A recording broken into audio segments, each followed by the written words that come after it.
Good afternoon. Welcome to the December 5th regular school board meeting, Everett Public Schools Board of Directors.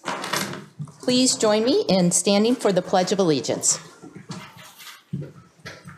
I pledge allegiance to the flag of the United States of America and to the republic for which it stands, one nation, under God, indivisible, with liberty and justice for all. Thank you. Will the secretary please call the roll? President Mason. Present. Vice President Andrews. Present. Director Lassane. Present. Director Mitchell. Present. Director Wenta. Present. Student Representative Parikh. Student Representative Pullet. Present. Thank you. Thank you. Our first order of business tonight is the adoption of the agenda. Dr. Cohn, may you please introduce tonight's agenda? Yes, ma'am. Consistent with the plans established at your 2017 Summer Planning Workshop, tonight's agenda contains several elements related to both the district's strategic plan and the board's annual goals. There is a segment for routine business this evening. There's a segment for recognition items, one for board comments. There's a segment for the superintendent's report, one for strategic progress reporting, one for new business, and a segment for upcoming agenda items. There have been no changes made to the agenda since its publication. We will, however, update the superintendent's report, item 8.1, as is customary for regular meetings. The board may elect to change the order of business by a majority vote of the members, and please note this is not the point in your agenda to request items be removed from the consent agenda. We have, again, not changed anything in the agenda. There have been no questions or comments. Therefore, we ask your approval as presented. Thank you. Is there a motion to approve the agenda? Second. It's been motioned by Director Mitchell and seconded by Director Wenta to approve the agenda. Is there any discussion?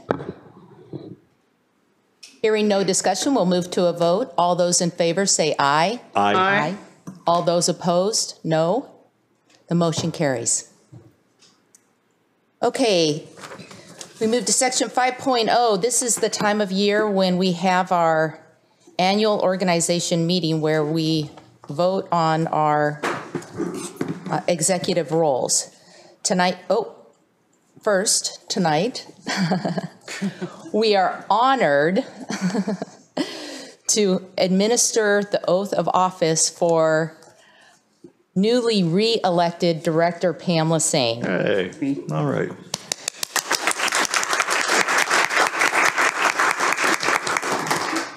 Dr. Cohn. Yes, if Director Lassane will stand. Right hand. Repeat after me. I, Pam Lassane. I, Pam Lassane, Captain United States Navy retired. Captain United States Navy retired. Do solemnly swear. Do solemnly swear That I will support the Constitution and laws of the United States. that I will support the Constitution and laws of these United States And the Constitution and laws of the State of Washington. and the Constitution and laws of the State of Washington. And that I will faithfully and impartially. And I will faithfully and impartially Perform and discharge. the Duties of the office. of Everett School District Number 2. of Everett School District Number 2, Director at Large, Position 5. Director at Large, Position 5, For a 6-year term. for a 6-year term, According to the law, to the best of my ability. according to the law, to the best of my abilities. Congratulations. Thank you, sir.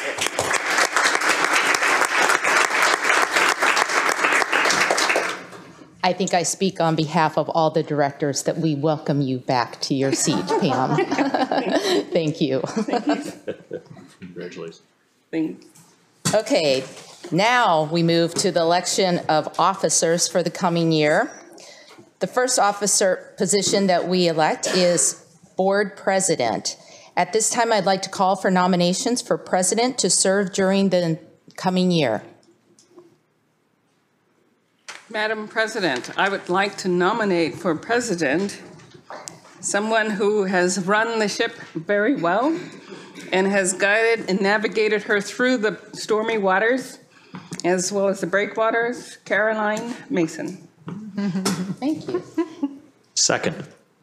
And the calm waters, too. Wait, do we ask for additional nominations? Are there any additional nominations? Is there a second? Second.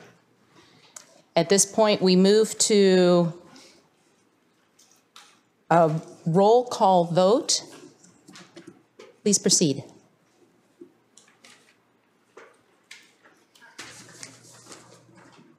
President Mason, Yes, I think so. Vice President Andrews, Director Mason.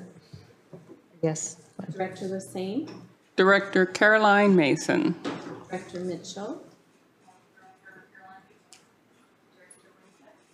Director Caroline Mason. Okay, the vote carries.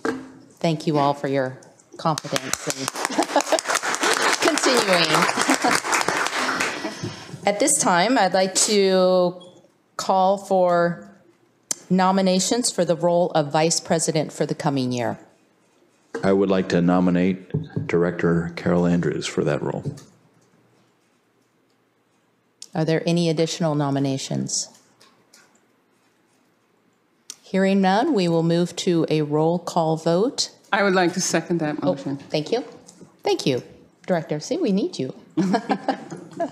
Now we will move to the roll call vote. President Mason, Director Andrews? Director Andrews. So, Director Lassane, Director Carol Andrews. Director Mitchell, Director Winter. Director Carol Andrews. Thank you.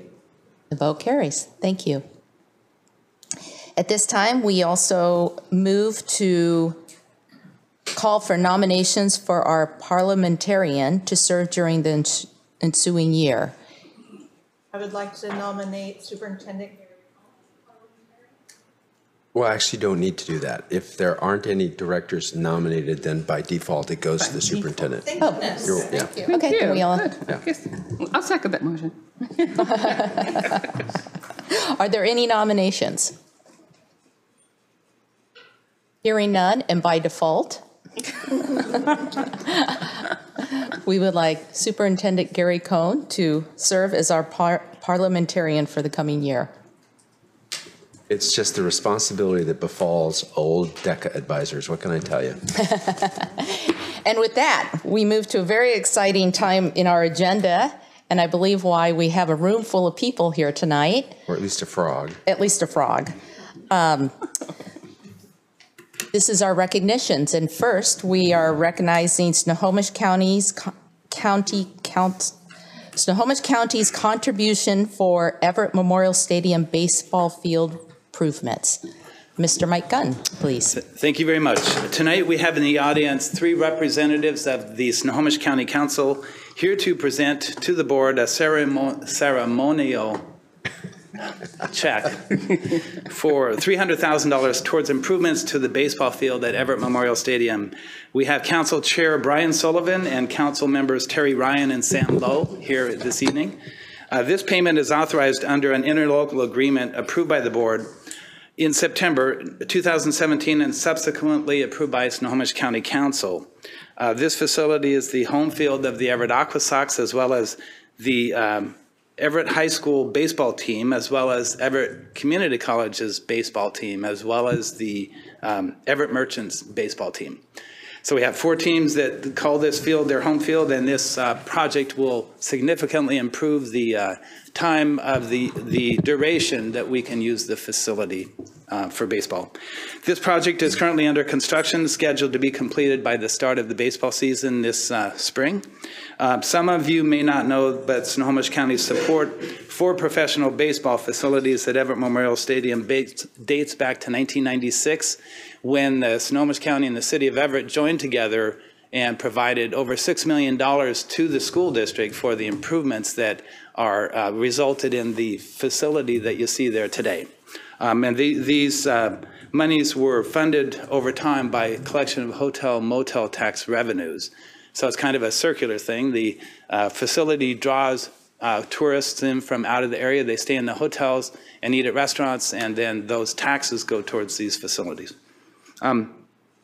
You should also know that Danny Tetzlaff, the general manager for the Everett Aqua Sox, and one of his staff members, Webley, is here tonight. The Aqua Sox are a Class A short season minor league affiliate of the Seattle Mariners. And the Aqua Sox have also agreed to a contribution towards this project of the same amount, $300,000, to the that will be provided to help fund these improvements. The district's general fund contributed $1 million towards this, and then there's a reserve fund in the capital program from the baseball revenues, and that will provide the remaining about $170,000. So about $1.72 million total project cost. It's a great example of partnerships that benefit the community and the school district and a number of other groups. So with that, I'm going to provide an opportunity for the council members to join me up here at the microphone and make a short presentation.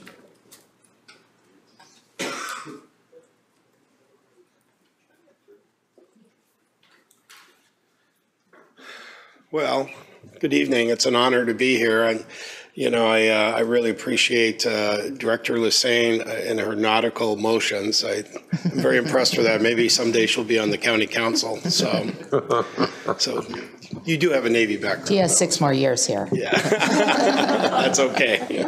We're patient. Well, thank you, everybody. Sam and I and Terry, Councilmember Ryan and Councilmember Lowe, wanted to come by tonight and talk a little bit to you about this $300,000 that we put in the budget, I think 2 years ago, I believe. We carried it over an extra year to make sure that your funding could be completed, you know, for this project.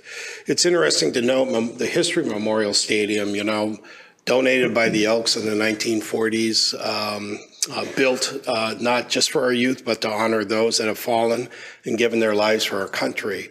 So this is especially more meaningful than ever to see this project come through. And it's not just the economic benefit. It's not about the 4 ball teams or the youth. It's about all those things and how it comes together. And Snohomish County is very proud to participate. When I last came to you, Councilmember Ryan and I, we talked, excuse me, I'm getting over a cold. We talked briefly about our real estate excise tax. The $2 million from the hotel motel, that is actually a bond sold by Snohomish County and has continued to be paid by Snohomish County, the hotel motel tax. I believe it's going to be paid off in 2 years. Yes. So, and who knows what the possibilities are after that, right?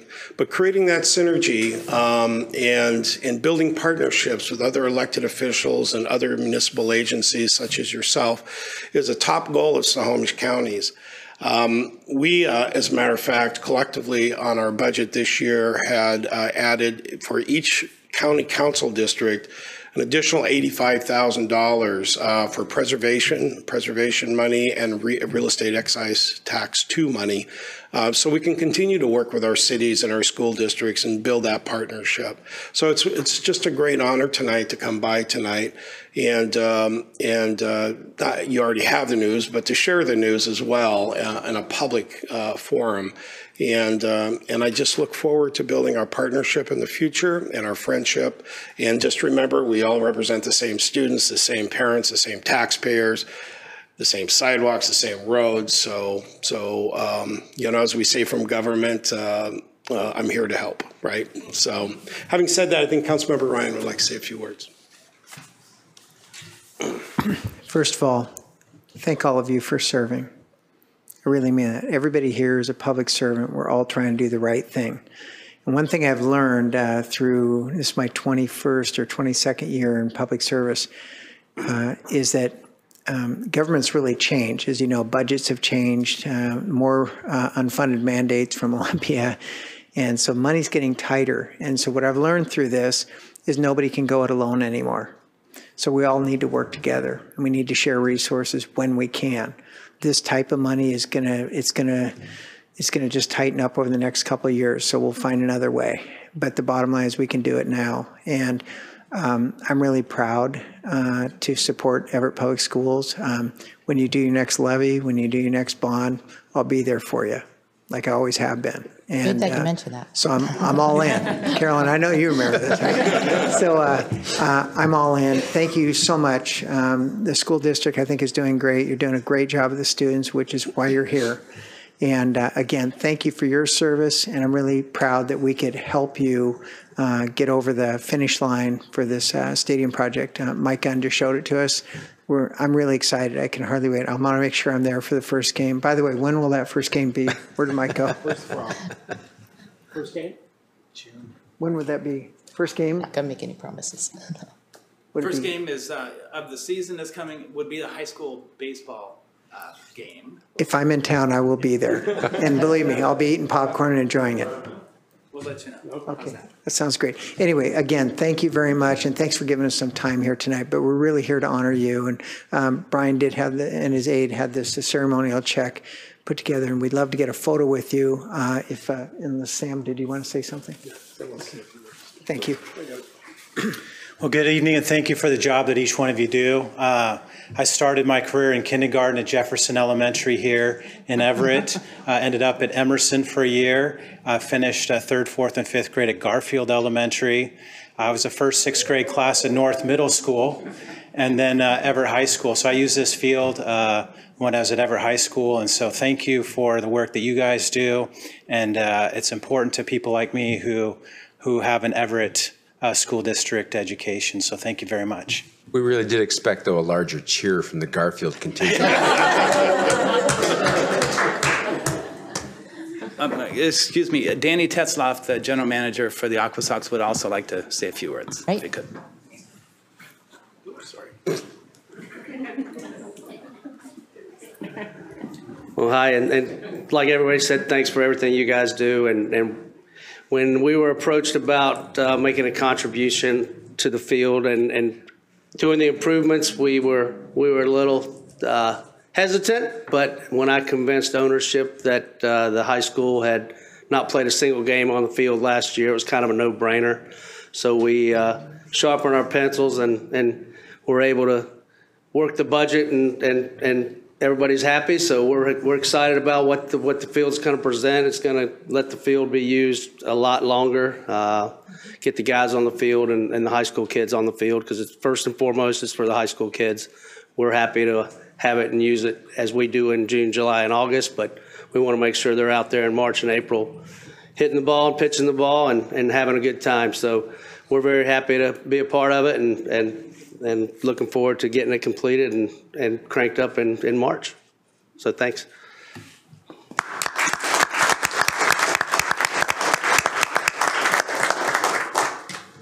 Thank you. Thank you all. I want to, before you call them up, let me just say, yeah, I just want to, on behalf of the Board of Directors, Everett Public Schools, I want to thank both Snohomish County Council and the individual members and the Aqua Sox baseball organization for your generous support for this project.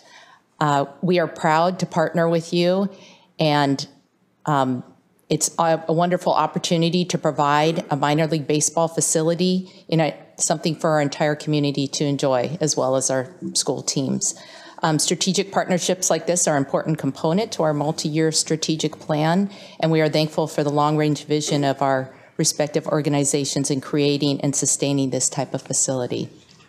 We sincerely thank you for your support, and now we take pictures. Come with the front. Come up here, just line up in front there.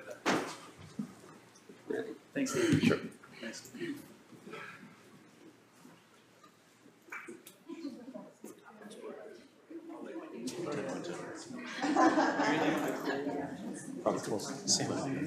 Sam, nice to see you again here.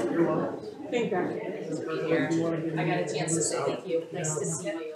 You're welcome. And thank you for your partnership for our reading programs too. Yes. Thank you so much, and thank you for supporting me. Oh, absolutely. Yeah, thank you. Frog. Yeah, we need to try.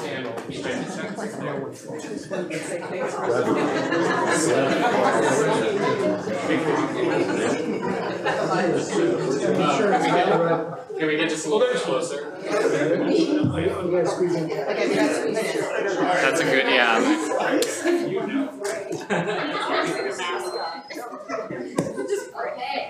Where are we looking?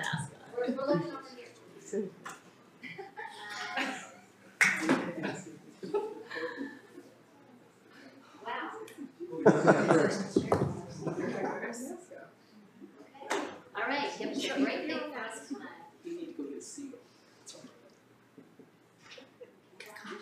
Mike, do me a favor, take a picture of my phone. You know what, why don't I email this to you? One more right If you want. Well, There's a phone right here on top, Mike. oh, Okay. Ready? 1, 2, 3. Got it. Great. Ready? yes. Does it matter? Is that on the back of the director? Council member. Got it. Go dogs. Go dogs. That's the right kind of W. In a closet, and then someone finds it 20 years from now? Can we still cash it? Still cash it. Yeah. Might make a sale for it. Thanks, man. Stay in touch.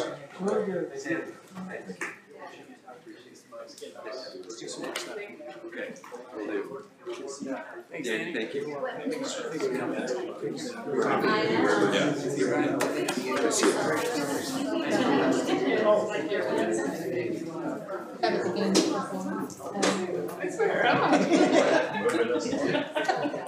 Thank you, just in case we're going to switch our names or our positions. You betcha. Prepared, because it takes effect immediately for the rest of the meeting. Yeah, thank goodness there is no.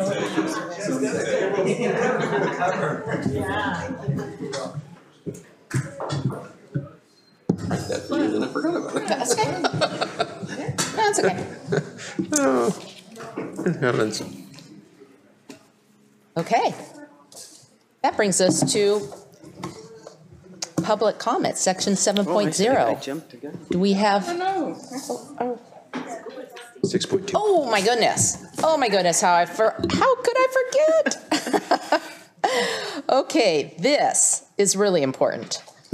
Tonight we have, once again, the privilege of recognizing Garfield Elementary School for a School of Distinction. The third consecutive year Garfield has received this award.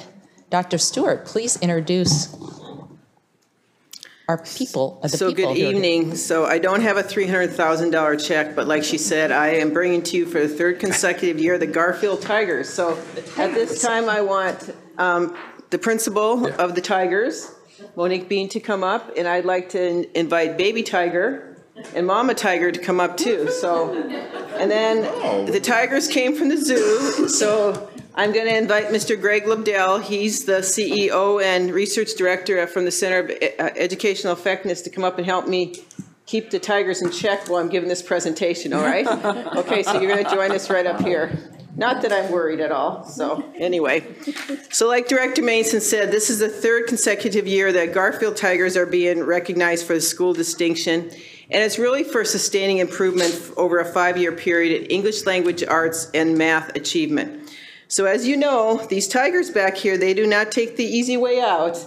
Good job with the wave there. And this achievement is by no means an easy way out. For the past 2 weeks, wherever I go, I often hear from principals and teachers. They say to me, Dr. Stewart, what practices are in place? Because once again, Garfield Elementary, they're being recognized, they're being honored.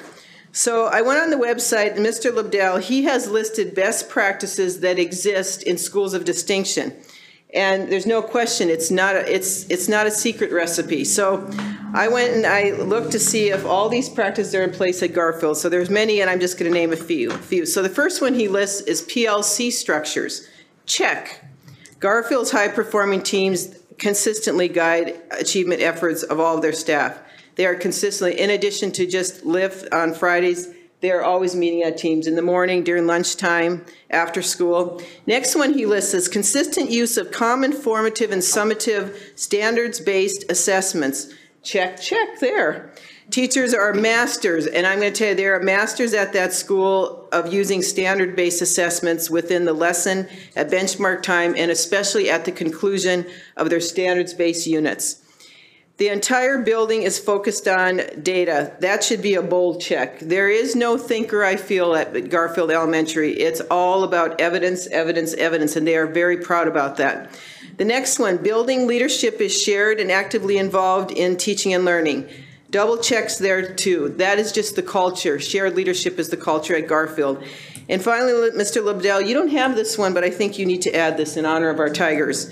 The principal always works alongside the staff. You see Miss Bean always in the meetings, working alongside kids, working alongside parents, but mostly always rolling up her sleeves and supporting the staff. So I'm going to ask Mr. Libdell to give us a little more detail about this award, since I believe you were one of the first ones to launch this award in association with a couple other organizations. So he's going to get to do that, and then we're going to get some pictures. And you aren't going to faint on me, are you? No, okay, all right, good. We have a little more time. Great. Well, Dr. Stewart took a few of my bullets, so I'll be relatively quick. This is a really exciting time. Tonight happens to be the first award basically in a 2-week window. All of the educational service districts and districts around the state will present the awards to the buildings. This is the first one, and this is a very special one. The banners, the award banners, literally were delivered from the printer about 4 hours ago, so they're just coming up here. The award's in its 11th year, and it was originally started by the Superintendent of Public Instruction, who was frustrated that there was all of this labeling and pointing fingers at buildings, and there wasn't a celebration or a recognition of long-term sustained improvement. 7 years ago, the award became independent. It's now 5 organizations together that present the award. We do the data analysis. The School Directors Association, WASDA, is one of our prime sponsors. WASA, the Superintendents Association, AWSP, the Principals Association, the Association of ESD Superintendents, and Washington ASCD, which is one of our professional organizations for education. Over these last 7 years, and over the 11 years that it's been in existence, the methodology for calculating this has not changed. It's about sustained improvement in literacy and math, 2 foundational skills which really build throughout a K-12 system. With the introduction of smarter balanced assessments in 2015, it raised some problems. So over the last 3 years, we use a percentile-based view. So elementaries against elementaries, middles against middles, highs against highs, and multi-age against multi-age. We look at the percentile, where the school started relative to the other elementaries, and then we compare that improvement over time. This sustained improvement, we wanted the award to be significant. So we don't recognize 25 or 30 or 50 or 80% of the schools in the state. We recognize 5%. Out of the roughly 2,000 schools in the state which have smarter balanced data, this is about 100 schools. This year there's 98 awards, 100 actual awards, 98 buildings, because a couple buildings won awards for multiple levels in some of the K-12s. The schools range from under 100 to 1,900 students. They range from 0 to 95% poverty. They range from 0 to 60% English language learners, and as high as 97% non-white enrollment. So it really represents the diversity of the state we serve. All 9 ESDs are represented. There are 11 awards here in the Northwest ESD. And before we get into Garfield specifically, I wanted to share a couple things, because this is about a system. And so I took a look at not just the elementaries, but I really took a look at the K-12 system. Over the past 11 years, there's been 20 school awards to Everett School District and the School of Distinction. If we look at this year, the 5 years that lead up to 2017, 11 of your elementaries are in the top 50% of improvement relative to all over 1,000 elementaries in the state. Whittier, a winner last year, and Jackson are both in the top 10%. So they missed the award by 20, 30, 40 positions. Forest View and Hawthorne are in the top 20% of improvement. And again, 11 elementaries are in the top half of the state. At the middle school level, it's pretty dominant. All of the middle schools are in the top 25% of improvement, all 5 middle schools across all the middle schools in the state. And at the high school level, where we use graduation rate as the determining factor, your buildings are already exceedingly high. But even with starting well above 90%, all 4 high schools are way up there. Sequoia, a winner last year, missed by 9 positions this year. They're still in the top 10% of the state, actually about the top 7% of the state. Everett High School is in the top 8% of the state. Cascade and Jackson are both in the top 25% of the state. So throughout the system, there's some amazing improvement that's going on. And I wanted to celebrate that before we step into Garfield, because Garfield has done some amazing things. And it's really a testament to the leadership and to the staff that day in and day out do this work, the support from the board and from the team here from Everett. As Joyce mentioned, they are a 3-time back-to-back award winner. So now we're not looking at a 5-year sustained improvement, we're looking at an 8-year sustained improvement window for Garfield. In 2012, they were at the 32nd percentile of all elementaries in the state, meaning nearly 70% of the elementaries in the state performed above Garfield. Today, they're at the 60th percentile. They outperform 60% of the elementaries in the state. And it's that trend of improvement from the 30s to the 60 that have resulted in the School of Distinction Award. So without any more words, I'm really excited to present to the staff and to the leadership and to the mascots of Garfield the School of Distinction Award for 2017 for sustained improvement.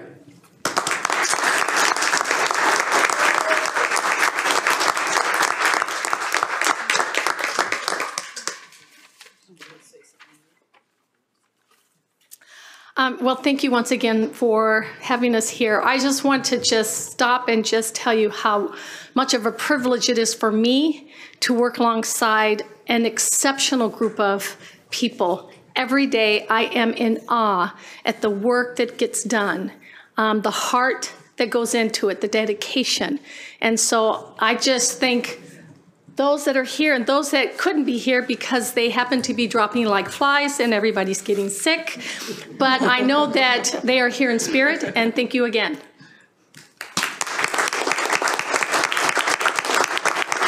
So I'd like to invite the rest of the Garfield staff to the lectern here and have a picture taken.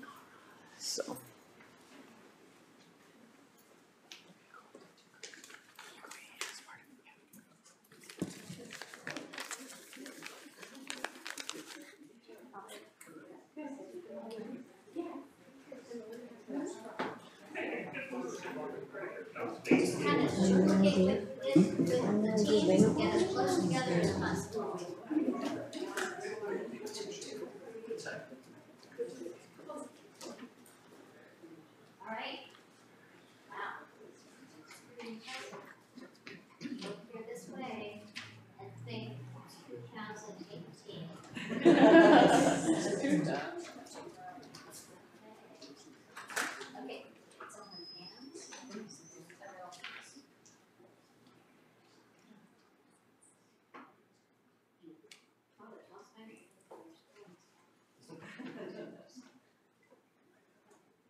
Thank you.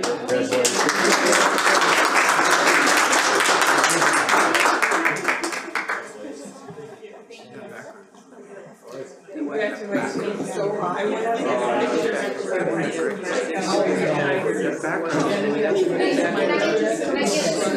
it gives you context. We need to show.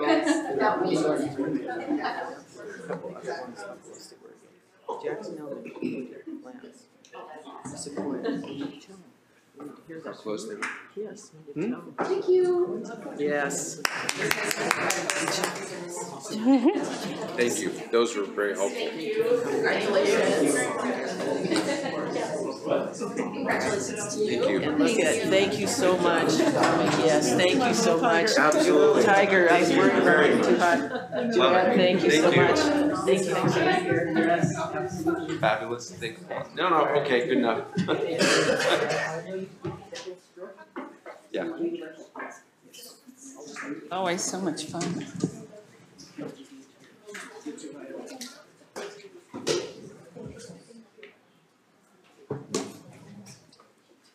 Oh, thank you.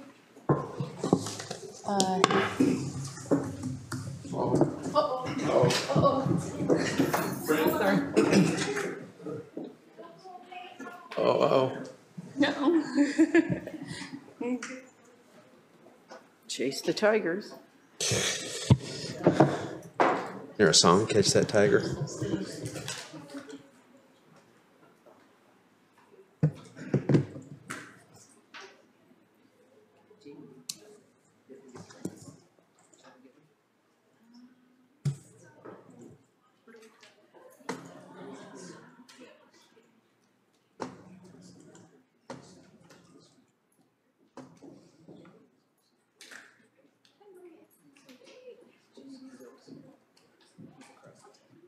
So sorry, I just saw this sitting there. Thank you. Thank you so much.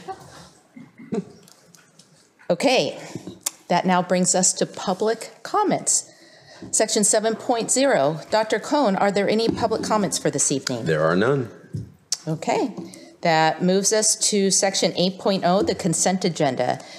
Will you please introduce tonight's consent agenda? Yes, I will. The board's consent agenda includes repetitive business items. These will include, for example, meeting minutes, personnel actions, expense vouchers, and recurring contracts. Sometimes the consent agenda will include items that occur less frequently, but are still of a routine business nature. The less frequently occurring consent agenda items are usually reviewed by the board in its Friday report, 1 or more weeks before the board meeting when those items are scheduled to appear on the consent agenda. This gives directors time to ask staff questions about those items or to consider a discussion about the policy implications of a particular item. If a consent agenda item is removed by the concurrence of 2 directors, that item is placed in new business and we automatically renumber the remaining items in the agenda. The board votes on the consent agenda in a single motion. In the case of this consent agenda, the superintendent's office has received no questions or comments regarding any of the items. Therefore, the consent agenda is presented as published, and we ask your approval thereof. Thank you. A motion to adopt the consent agenda is in order. So moved. There's a second. Second. It has been moved by Director Lassane and seconded by Director Mitchell to adopt the consent agenda. Does any director wish to remove an item from the consent agenda and place it in new business section of the agenda? Hearing none, we will move to a vote. All those in favor say aye. Aye. Aye. All those opposed, no. The motion carries. Which takes us to section 9.0, board comments. This is a time where directors and student representatives have an opportunity to share information or comments about their activities as they relate to the district. And I think we will start to my right with Student Representative Pollack. Okay. Director Mitchell. Thank you. Mine's a little bit long, but I'll try to not talk too fast. I just have had a busy 2 weeks. 3 community conversations, Forest View, Henry M. Jackson, and then Silver Firs. And I just saw some absolutely amazing things at each school. And I think the parents really appreciated the opportunity to ask questions about the special ed practices, some social emotional learning, and then grad requirements. And Larry took, I think, very copious notes of each of those meetings. We also discussed our recent vote for the bond and levy. And some things that I learned that we have with our growth comes families from out of state who really do not appreciate the fact that our builders do not pay more for schools. And so that there were a lot of questions about why not. And that really it's on the local responsibility of the community. There's also concern about the consequences if the bond does not pass. And somebody actually used, and I'll paraphrase, just that they've been given some scare tactics, and or we've used scare tactics. But really, I am scared for the students with all of the growth that we have here. It's real. And the fact that the construction is a local responsibility, I think that the community did like the tax rate that was presented and asked more questions about that. Then yesterday, had the pleasure of being at the saucer at View Ridge, and that was just absolutely outstanding. And my first saucer at that school, and just very, very impressed for this saucer season to begin. So there, thank you. Thank you. I had just a couple opportunities to be in the community. One was I was able to join Jeff Moore and Dr. Stewart at the Council of Neighborhood meeting. This is their monthly meeting, I believe, where all the council, the head of the neighborhood councils, comes together to brainstorm and share information. And we were given an opportunity to talk about the upcoming bond and levy and how the schools in our district and the neighborhoods can work together to support both neighborhoods and students. And then also attended my first saucer. Director Mitchell was at View Ridge, which is one of my home schools, so I always enjoy being back. And I have to say I was very impressed with their level of organization, use of data, and improvement since last year. It's great to see. They're definitely on a great path right now. So that I will pass it to Director Andrews. I attended a board breakfast at Heatherwood. This was actually before we formalized the bond and levy, so we didn't talk about specifics. But my sons attended Heatherwood like a decade ago, and it was a great school then, and it's really only getting better. It was very impressive to be there. Lots of STEAM activities going on, lots of music and arts sort of focus, and a focus on building leadership among students. One of the examples the principal gave was changing roles with one of the students. So the student was principal for a day and she was the student for the day. And she said she learned a ton about how difficult it was to get between classes in that short period, and how lockers were kind of crowded and hallways were crowded, and also that was a fun experience to listen to. Parents were very pleased with the Spanish offerings at middle school, and their concerns were overcrowding, the parking lot congestion, those sorts of things, but overall very favorable. And then last week, saucer at Sequoia, just a really gratifying experience. The school really just shows the care and concern for each student. Rewards in the form of rewards for attendance, home visits, postcards being sent to the students acknowledging their achievements, and all sorts of wonderful things. I was impressed with their addressing their gender achievement gap by the entire school is reading a book called We Beat the Street, and that was helping engage the males a bit more. And then we heard some really interesting comments about the one-to-one technology and really how they have embraced it. They love the IT support, the facilitator, and then they gave a very real-life example of a student who was struggling, and once the one-to-one technology was provided, he was able to use it to individualize his learning and just turn things around. So that was nice, really rewarding to hear.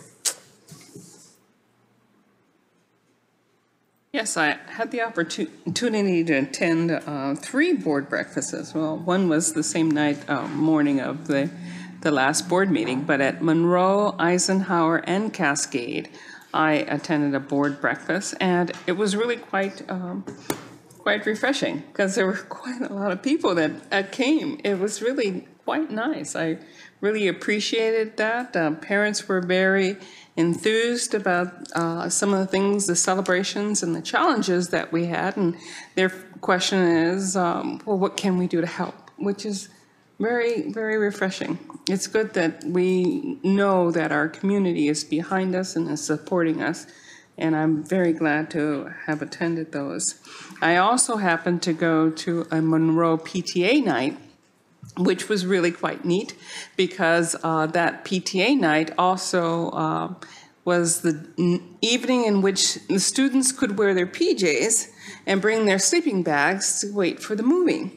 And the movie was Lego Batman. And no, they didn't boo me off the stage saying they want to see the Lego movie before I had an opportunity to finish my talk. But it was really quite nice to be able to be there and talk with some of the parents that are there, and be able to respond to their concerns and their needs.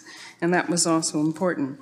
I also attended a conversation with the Lighthouse Cooperative. And I had not had that opportunity before to learn more about the Lighthouse Cooperative and what they are doing, and just their needs and how they're meeting our students' needs in the process. And so I was very fortunate to be able to sit there and talk with some of the parents and talk with the people involved there at Jefferson Elementary. And it's amazing how that Lighthouse Cooperative is really growing. They have, I would say, approximately 150 students at the school. And I was kind of at a disadvantage because I didn't realize some of the things that they were doing. And they have a classroom for every grade. And it's interesting that the parents are engaged, the parents are involved with their students' learning, their children's learning, and they provide actual education opportunities for their kids. And so it was very interesting and refreshing. So I enjoyed it. I've had a number of school visits. I had 3 board breakfasts, Whittier, Lowell, and North, and every one of them was a bit different. Whittier always does such an outstanding job in getting parents involved, and there's just a wonderful attitude in their school culture. I think one of the concerns they have is as the north end continues to evolve, there is a big concern about traffic, whether it be Everett Community College, Washington State University moving in there, and how do we continue to protect the students and slow down traffic in that area. But overall, great board conversation, high participation. At Lowell, there was lots of conversation about the bond and levy, but I think the conversation was really around when is it our turn? And while it's wonderful to have improvements to the facility, ours is one of the more aging schools, but again, wonderful participation, understood the big vision for the district, and certainly had great appreciation for their principal, Cindy Foster. With North, there was a great appreciation for the one-to-one initiative and what's going on there. There's great anticipation regarding the new North Middle School and what that can mean and how that can really transform learning and how environments matter.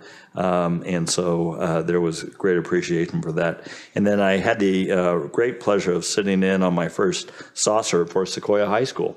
I had yet to attend a saucer at Sequoia, and when you look at some of the challenges that those students have and what they have to overcome and the resilience that they display, it really, really is inspiring. Certainly our one-to-one initiative was called out as a kind of a transformative opportunity for those students. I think the learning for me on that one was transportation from really the Jackson catchment area to Sequoia. Sometimes it can take up to 3 hours for a student to make their way all the way to Sequoia High School, and how can we remove some of those barriers, because that was really seen as a barrier for attendance. And then finally, Woodside Elementary and Big Brothers Big Sisters of Snohomish County, they partner with Comcast for a mentoring opportunity, and Dr. Betty Cobb has been a part of that for the last 7 years, and so had the opportunity to attend that kickoff celebration down at Comcast. Excellent. Thank you, directors. A lot happening. Dr. Cohn, what is your news for this evening? Okay. Let me move into the superintendent's report. I could say we are now at section 10.0, the superintendent's report. Dr. Cohn. Thank you very much. Your report. Tonight we tried to compress things a little bit as we are very cognizant of our run up to the winter break, which is only about a week and a half away. So tonight we've got a little bit of good news and some overall district news, and then a little bit of information on school visits. Actually, this is kind of packed with some good news and news about the district. This past week, 40 teams from Everett Public Schools, elementary and middle schools, competed in the first LEGO League qualifier tournaments.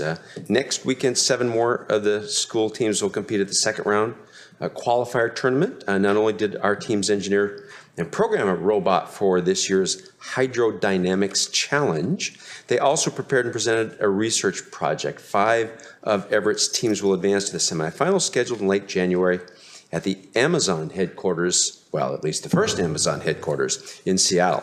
So we wanted to make sure that you got some nice pictures of what the students are doing. We also wanted to let you know that there are many schools celebrating the holiday season with a variety of concerts.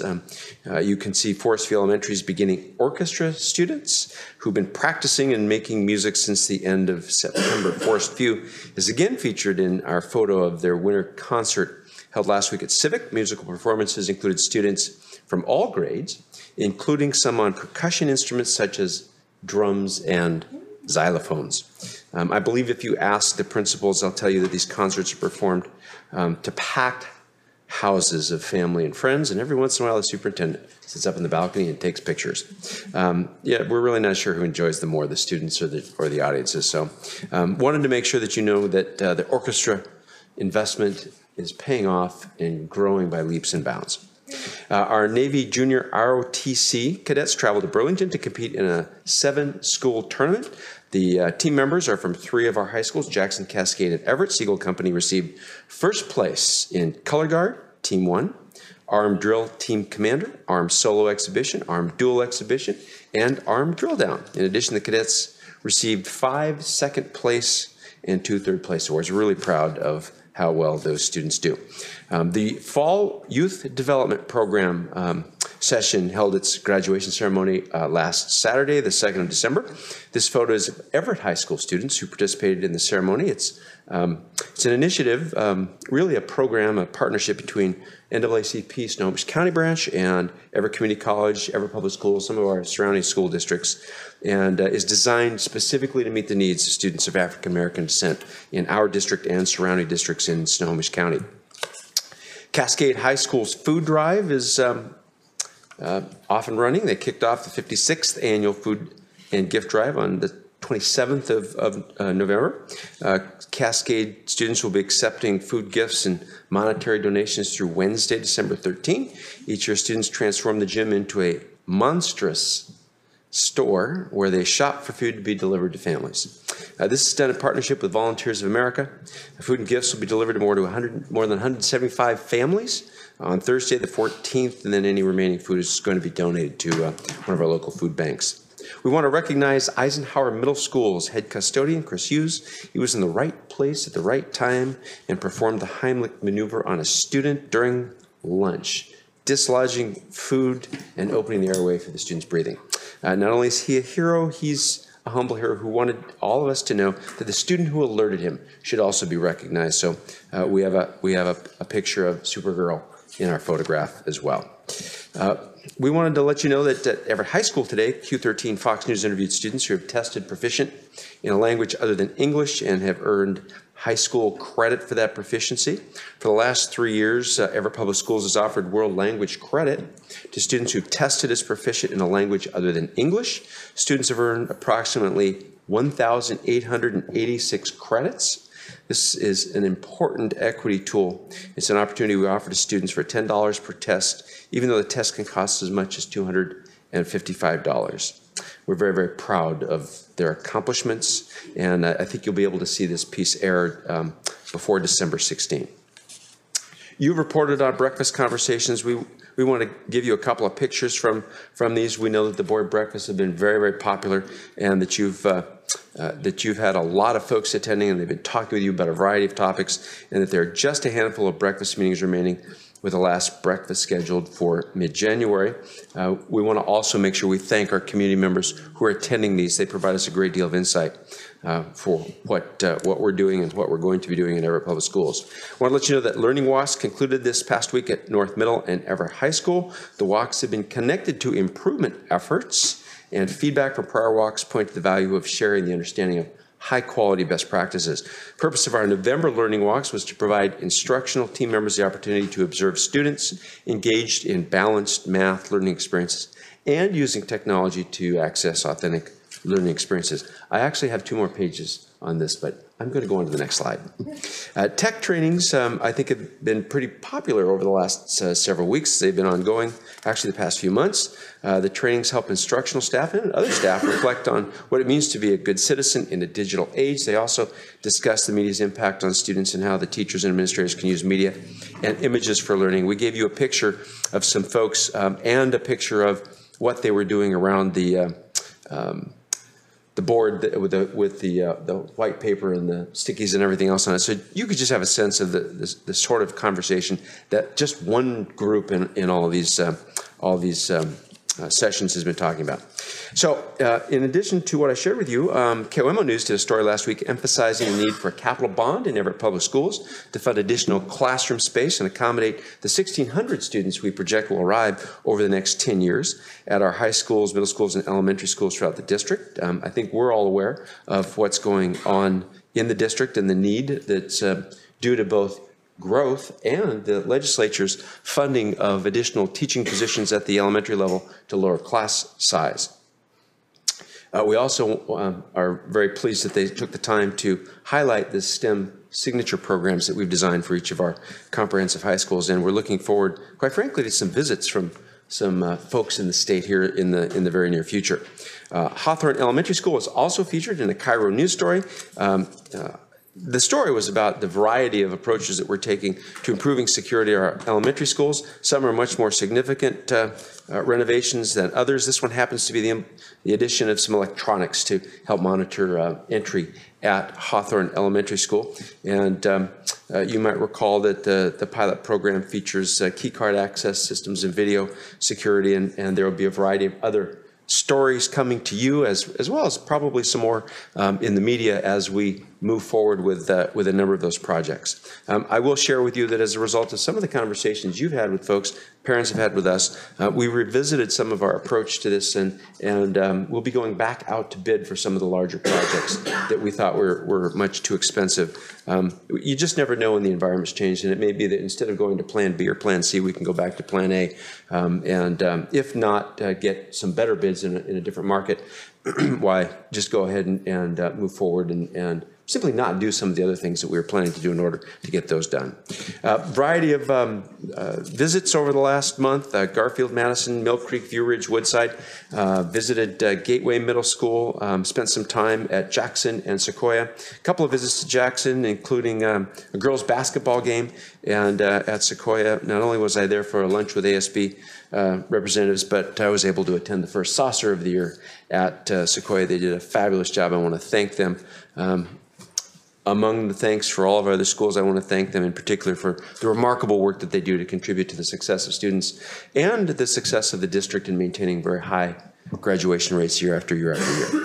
That's the superintendent's report. The only thing I would add is I'd like to thank Greg Lobdell for coming to join us this evening. I think the backstory on those awards and how many of our schools are so very close to that top 5% is very, very important.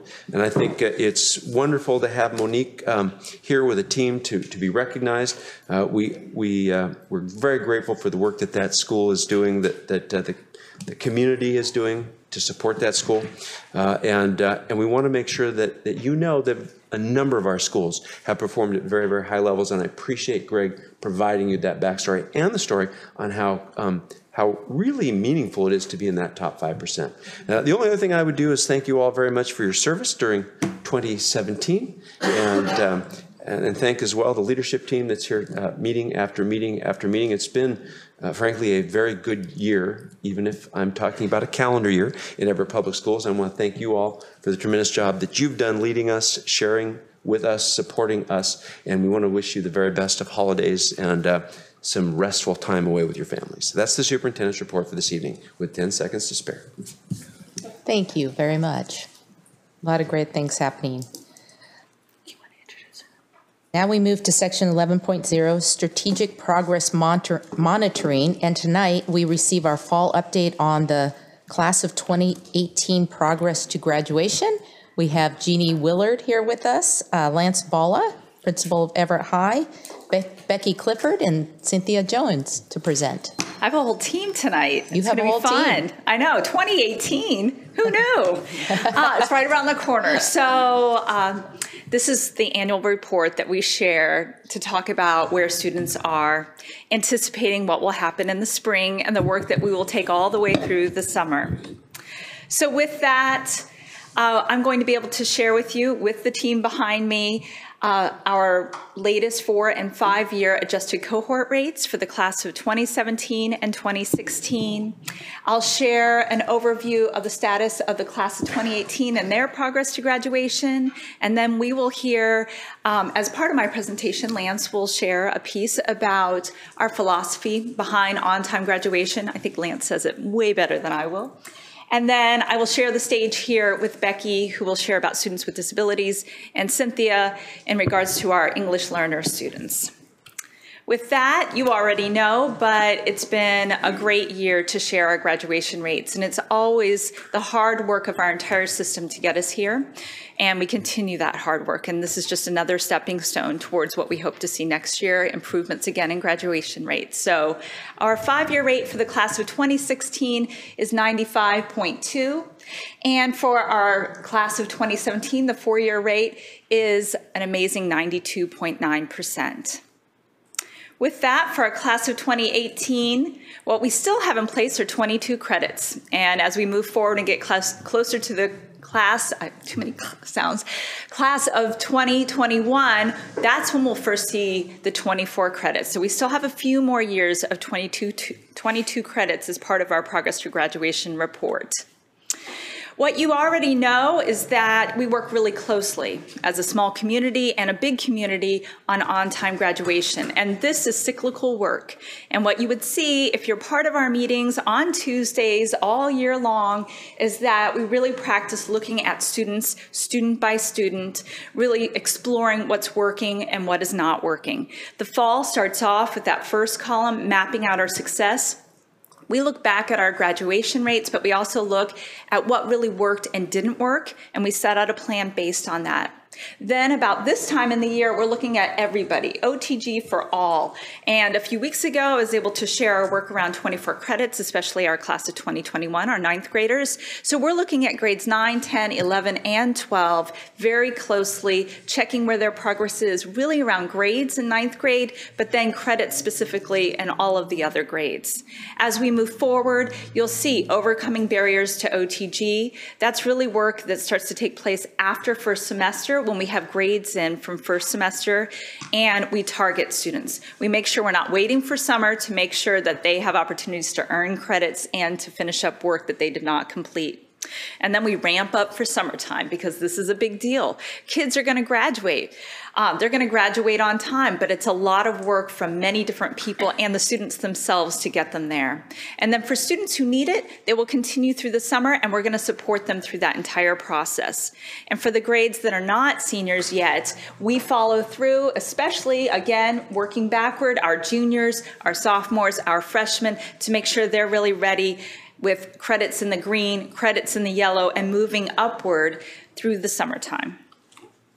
So with that, we have some different options. We were looking at, for the class of 2018, that we would have English language arts as an assessment. We were going to have a math assessment, and they had choices there, and then science. But with 22-24, the science was eliminated. And what you will see is that the class of 2021, that magical year, you will see that they have a new math assessment that they, science assessment that they will need to take. And that is the Washington Comprehensive Assessment of Science.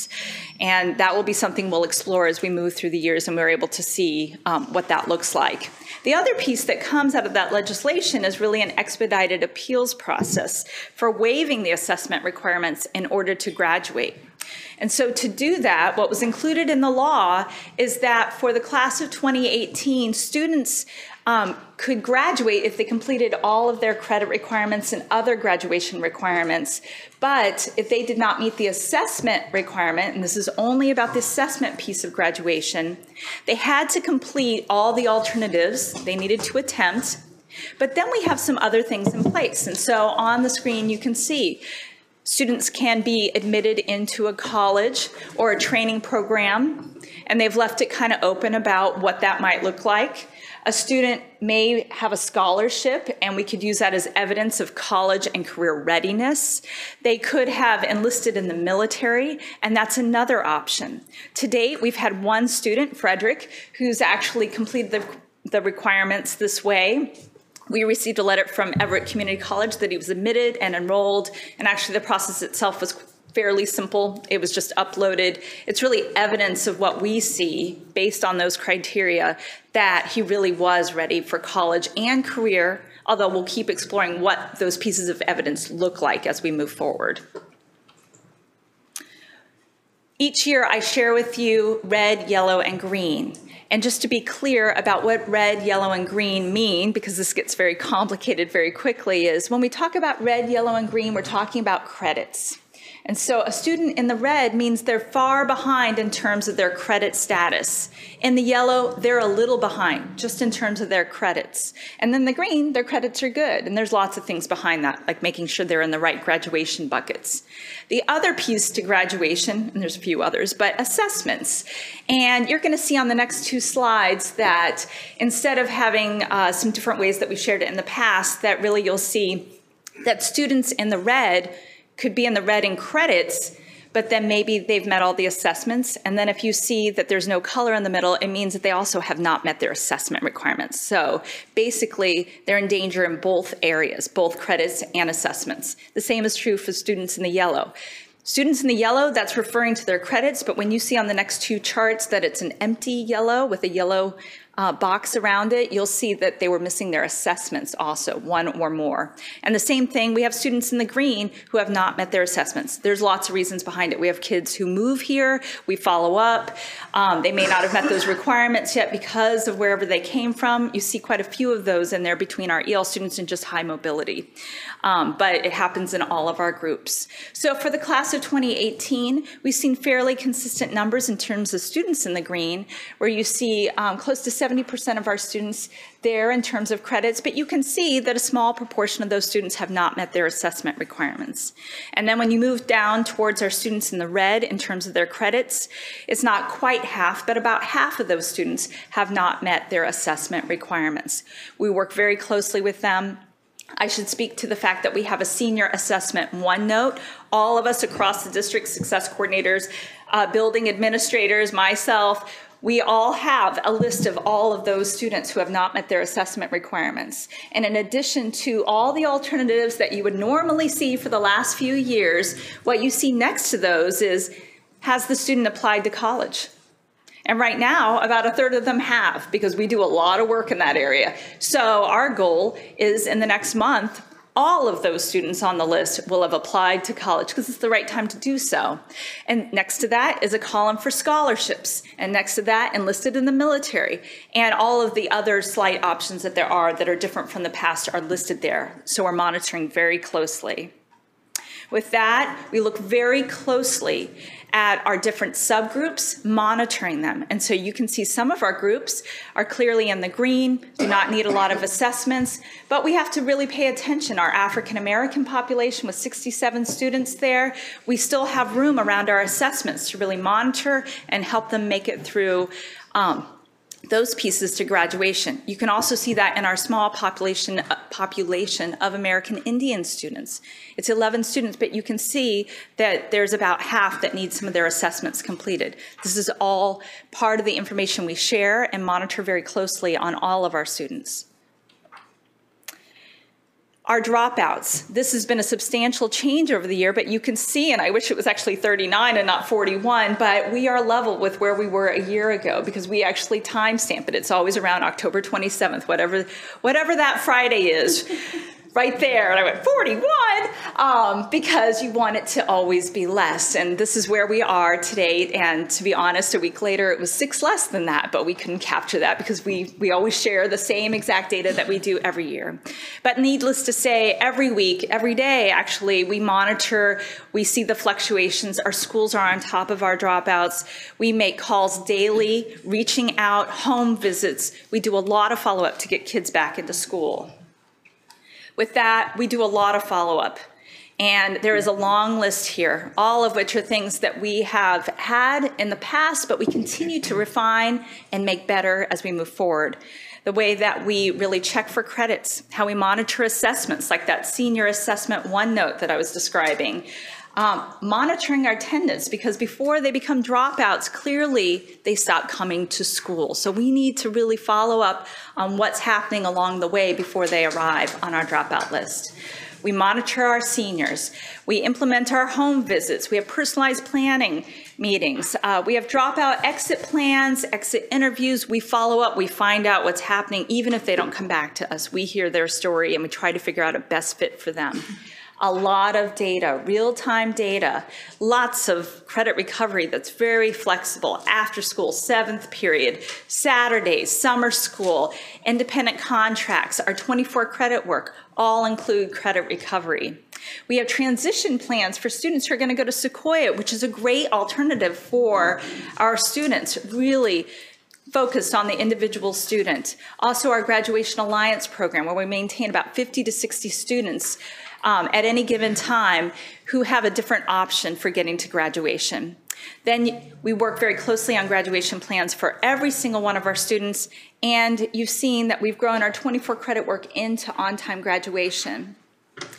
I included Lance as part of this presentation because one of the things he did recently is that he shared a letter to his staff, and I can list a lot of things that we do, but one of the things that he did very well that I wanted to share with you is that he talked about our philosophy and the why we do all this for every single one of our kids. And so I'd like to introduce him to share what he shared with all of the Everett High School staff. Thank you, Lance. Absolutely. Thanks, Jeannie, and thanks to the board.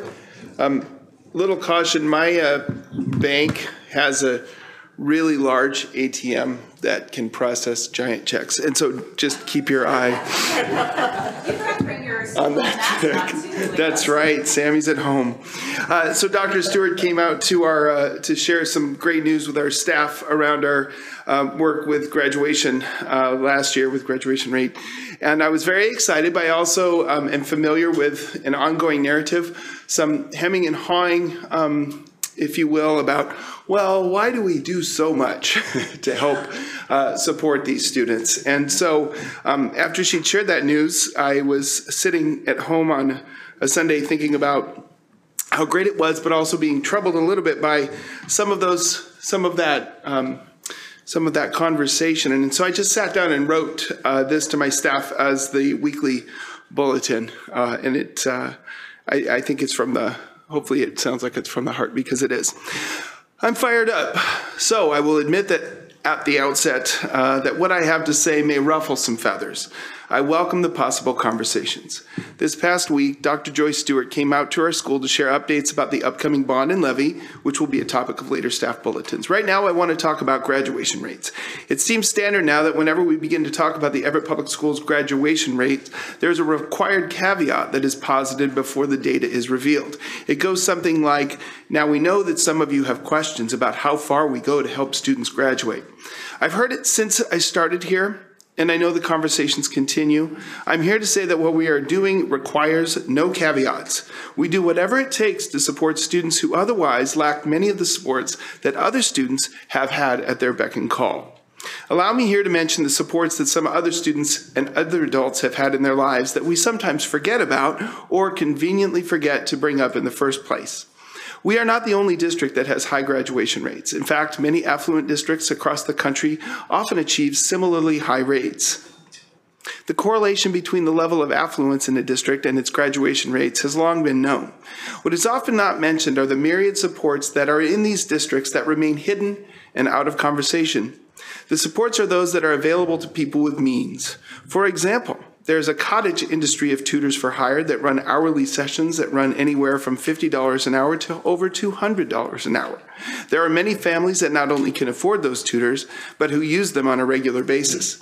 There's nothing wrong with that, as every family wants to do whatever they can to help their child succeed. However, that is somehow seen as more acceptable than a teacher coming in during the middle of the summer to sit side by side with a student who perhaps needs only her algebra credit in order to graduate. To ignore one support while questioning the merit of the other, seems odd. Another cottage industry available to people of means are the college guidance specialists. These are people who know the application and college process system deeply and who work with families to ensure that students have the right resume that will get them into exactly the college they wish to enter. I briefly worked with an English teacher who recognized this opportunity. This was not in this district. She left the classroom within 3 years was making more than the district superintendent, because these specialists often charge between $1,500 and $5,000 to counsel the students and their families on exactly what they need to get where they want to go. Again, I'm not arguing against this kind of support. I'm merely suggesting that it is an example on the other end of the spectrum of how far people will go to help their student find success. To bring in a larger and more serious example, one only needs to look at people with means who are in power. We have a number of staff members who served in our armed forces proudly, and many have been on the Everett High staff who served in various conflicts, including Vietnam. If you know your history, you also know that more than one president, more than one, who was of the appropriate age during the draft, was able to avoid serving in the military by accessing highly paid doctors and specialists who found sophisticated medical issues that in turn precluded these individuals from being drafted. At the same time, those who came from poverty were unable to find the same doctors to get them out of the draft.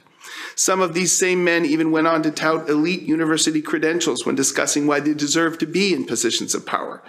One wonders if they would have had access to those institutions if they were on the same playing field as the many people who were not afforded the same support systems. I imagine that if my father had provided funding for a new library at Princeton, I might have even been able to get in.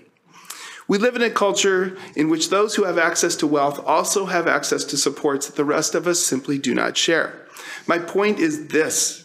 At EHS, we have a staff that works hard to try and mitigate the imbalance that is in our culture that at its root rises out of these inequities. We're doing great work. We're changing the trajectory of lives of students whose only support lies in the classrooms in which they sit, with teachers who refuse to ever give up on a single kid. Thank you. This is obviously to the staff, but also to the people assembled here who support this work. Thank you for all the hard work you do every day to make Everett High a place that proudly does whatever it can to make sure that equity and access to the promise of the American dream is afforded to all. Thank you.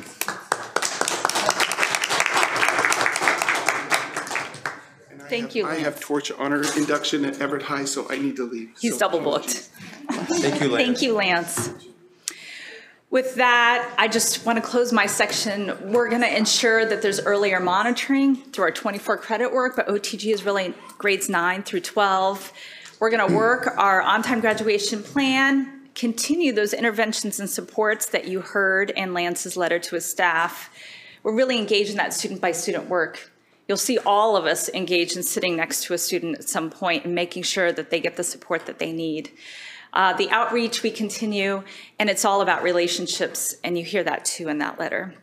With that, I'm going to hand it over to Becky Clifford, who's going to share with you the class of 2018 Progress to Graduation Students with Disabilities. Thanks, Jeannie. I would like to start by saying that we are very proud of our 5-year graduation rate and the continued upward trend.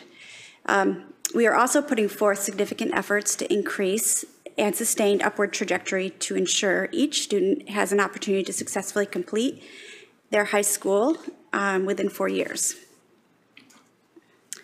This graph here represents the percentage of students enrolled at high school across different special education programs.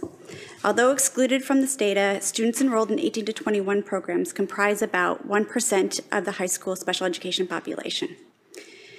When you look at the makeup of students with disabilities in high school, you will notice that 86% of our students are served through Resource and Achieve programs. Students accessing Resource and Achieve programs are intellectually within and sometimes above average ranges. So when 18% of seniors in resource programs and 37% of seniors in Achieve programs are at risk of not graduating on time, it is a clear indicator that we need to focus our efforts and supports in this area. I'll share more about what we are doing in the following slides. But first, I'd like to start by talking about our celebrations for the summer. There was a significant increase in the number of students with disabilities accessing credit recovery this summer. This data is notable because it represents a higher number of students in 10th grade and nearly triple the number of 11th graders accessing early interventions to support progress towards on-time graduation. Not only were students working hard this summer, But in August, all of our high school Resource and Achieve teachers attended training on secondary IEP development and transition planning. This year, to continue supporting the efforts of teaching staff, we slightly increased our FTE and redesigned the Special Education Success Coordinator role. Linda Navern is now providing targeted support to Cascade and Jackson High, and Jamie Moore, a new addition to our team, is working with Everett and Sequoia. We also have significantly expanded our partnerships with and actively engaging with Division of Vocational and Rehabilitation Services, DVR, and Developmental Disability Services, DDS, as well as Everett Community College to increase the availability of resources. Across middle and high school, we are implementing Language Live to support students through this intervention curriculum. And at Everett High School, we are piloting an intensive math class. This is the first time a small group of students with math disabilities are accessing Algebra 1 and geometry in preparation for Algebra 2. Everett Community College also spent a day at each one of our comprehensive high schools. All of Resource and Achieve classes spent one period learning about the programs and services for students with disabilities. This had such a powerful impact on students. Their responses included colleges for everyone, my services follow me, and my disability won't prevent me from the career that I want. With the expansion of our partnerships, we've also hosted DVR at 3 of our high school and beyond nights and sent out personal invitations to families via snail mail and ConnectEd. Over 100 students and families engaged in this resource, and 35 students signed up for support. In addition, we've increased our efforts with attendance, and our success coordinators have been participating in attendance monitoring and intervention processes at the school and district level. Our next steps include finalizing decision-making matrix for our 18 to 21 programs, deepening our alignment of attendance practices and special education processes, monitoring high school and beyond plans in alignment with special education or students' IEPs, and utilizing data to continue monitoring progress and informing practices. I'm going to hand it over to my colleague, Cynthia Jones. Well, good evening. It's always a pleasure to share the work that we are doing with our English learners, particularly when we get to start with a slide like this one. We are eagerly waiting confirmation of our 2017 rates, which we anticipate will make us very happy. Last year, our total high school English learner population increased by 50%.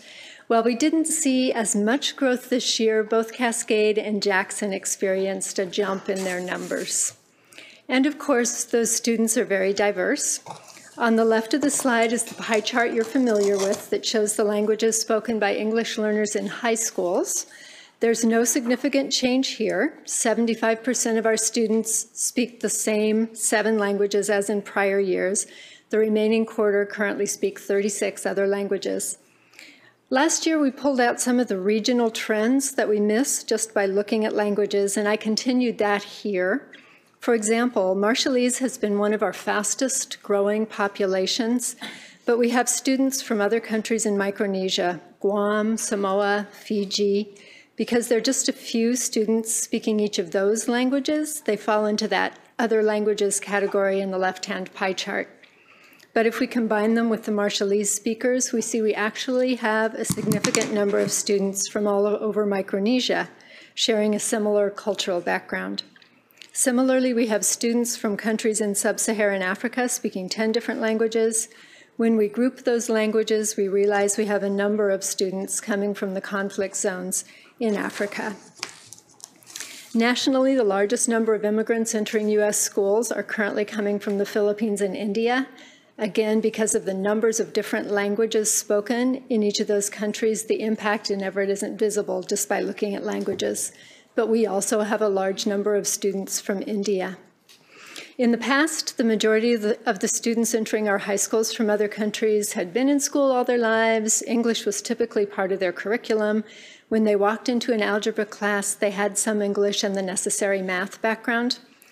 Now we have increasing numbers of students coming from the conflict zones, like the countries in sub-Saharan Africa, but also Afghanistan, Pakistan, Iraq, Yemen, whose schooling has been disrupted or limited or non-existent. They don't necessarily have the math foundation to be successful in algebra, and their English proficiency is also very limited. We'll look at our English learners' proficiency in just a moment, but first a reminder that we have a new scoring system to get used to. On the previous assessment, the WELPA, students were scored on a scale of 1 to 4. Starting in 2016, we are using the ELPA, the English Language Proficiency Assessment for the 21st Century, rolls trippingly off the tongue. This is scored on a scale of 1 to 3, with 3 being proficient, the level where students exit out. 1s are still the beginners, and that 2 progressing is a very broad level. So here are our students by English language proficiency. The 3 bars for 2013, 14, and 15 show the number of students at levels 1, 2, and 3 on the WELPA. The bars for 2016 and 17 show the students at level 1 and 2 on the ELPA. More than half the growth last year was in the number of students scoring as emerging, which increased from 6 in 2014 to 23 in 2015 to 91 last year. That's leveled off this year with 90 students scoring as emerging. We've also had significant growth in the number of seniors, from 41 in the class of 2016 to 50 in the class of 2017 to 92 right now, as well as growth in the number of seniors at the emerging level of English proficiency. Our red, yellow, green percentages remain basically the same year over year. Of course, with more students, we now have more students in the green than we had total students in 2016. But finding ways to increase the percentage of students in the green before they start their senior year remains a goal. Assessments continue to be the biggest challenge to our English learner students in meeting graduation requirements. As Jeannie explained, the bottom of each of these bars represents the students who have not met their state assessment requirements, while the top shows those who have. Overall, 38% of our seniors have met their assessment requirements. This is much better than last year, when only 20% had met their assessment requirements, but it's still a big lift. As Jeannie mentioned, the state made changes to the assessment requirements for graduation. The biggest impact from our lens is the elimination of the collection of evidence as an alternative to passing state assessments. This portfolio approach allowed our English learner students more time to demonstrate their competency. Last year, 10% of our students met one or more of their assessment requirements through the collection of evidence. As Jeannie described, new assessment alternatives have been put into place, but there's only one that's really feasible for our English learners. Districts can create a course and assessment that meets OSPI approval, but not until next year. We have used the expedited appeals process that Jeannie described in the past, but we have not had any who qualified from last year to this year. Dual credit courses and advanced placement classes can be counted, but typically our English learner students aren't yet proficient enough to be successful in those courses. That leaves the SAT and the ACT. Our students have seen success passing the ACT, and now we have accommodations available for them, the first time we've ever had accommodations for ELs in assessments, such as increased time and use of a word-to-word dictionary in their native language. So we're working to ensure that our students are signed up for the February test administration and have their accommodations available to them during the testing. The SAT does not yet have assessment accommodations for English learners. Becky mentioned our new curriculum for English learners and special services students, Language Live.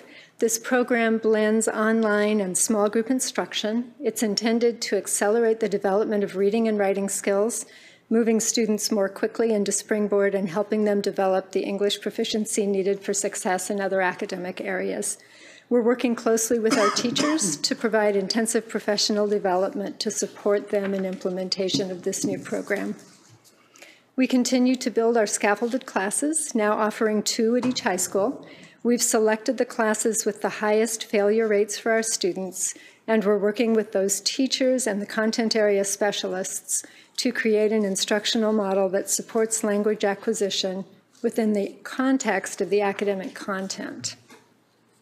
Our next steps include continuing to support implementation of Language Live, continuing to build scaffolded classes with the goal of offering 3 at each high school, continuing to build teacher and principal capacity to meet the needs of our English learners, and finally, implementation of the new assessment alternatives. I'd like to close with a story about one of our new arrivals, a 17-year-old young lady from Pakistan. During a meeting to review her credits, she was dressed in black and white striped nylons, a black dress, and high-heeled white lace-up boots. At the end of the meeting, our EL facilitator asked her how she was adapting to the United States and if she missed Pakistan. She replied, "I love America. I'm like a bird that has been locked up in a cage, and someone has finally unlocked the door and let me be free. I can dress like I want, I can act like I want, I can say what I want. I do not have to be afraid. I'm free to be me for the first time in my life. So no, I do not miss Pakistan. I love America because of the freedom it gives me." We take so much for granted, and we realize it when we talk with our students who come from very different realities. Our job is to make sure that this young lady and all of our English learners like her have the skills they need to be successful in their new country. And with that, I'd like to turn it back over to Jeannie. I love that story. So we were able to report our current progress to graduation. We continue to stay focused on our student-by-student interventions, our relationships. You heard about a wide range of strategies and resources that we implement, that we work on our earlier interventions to be proactive rather than reactive at the very end. We reported the importance of the strong connections to the pathways after high school. They show up in lots of ways. Even those expedited appeals are connected to that as well. And then with Cynthia's story, and prior to that, there was a description of the new assessment alternative graduation requirements and the challenges we will have for our English learner students. With that, thank you very much. Thank you. It's a great presentation. I really appreciate how you broke it up into the different areas this time to help us understand the different types of students and their challenges and successes. With that, I'm actually going to excuse myself early from the meeting and follow Lance Balla over to Everett High, where my son is being inducted There's a party into. over there, I get it. And we're just a little bit ahead. I didn't think that I would have this opportunity, and I'm looking at the clock. So I'm going to turn the meeting over to the ever competent Vice President Director Andrews and skedaddle on out. So thank you very much.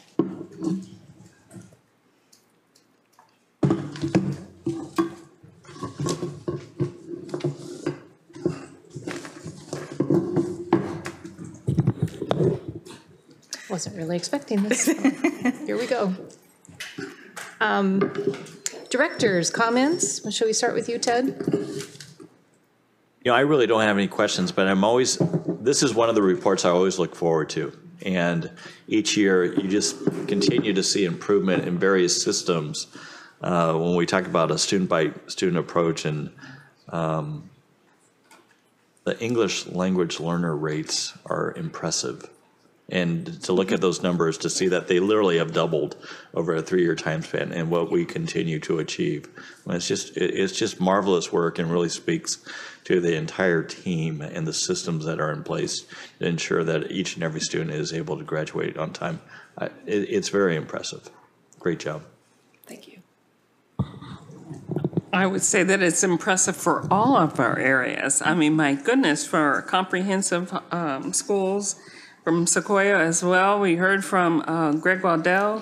For our students with disabilities, the 5-year rate is amazing. It's astounding. And for our EL students, I mean, my goodness, the rates are just very high. They're higher than the state. Yes. And it shows that we are working on the individual students, student by student, providing the resources that each student needs, and working together with them to make sure they get it.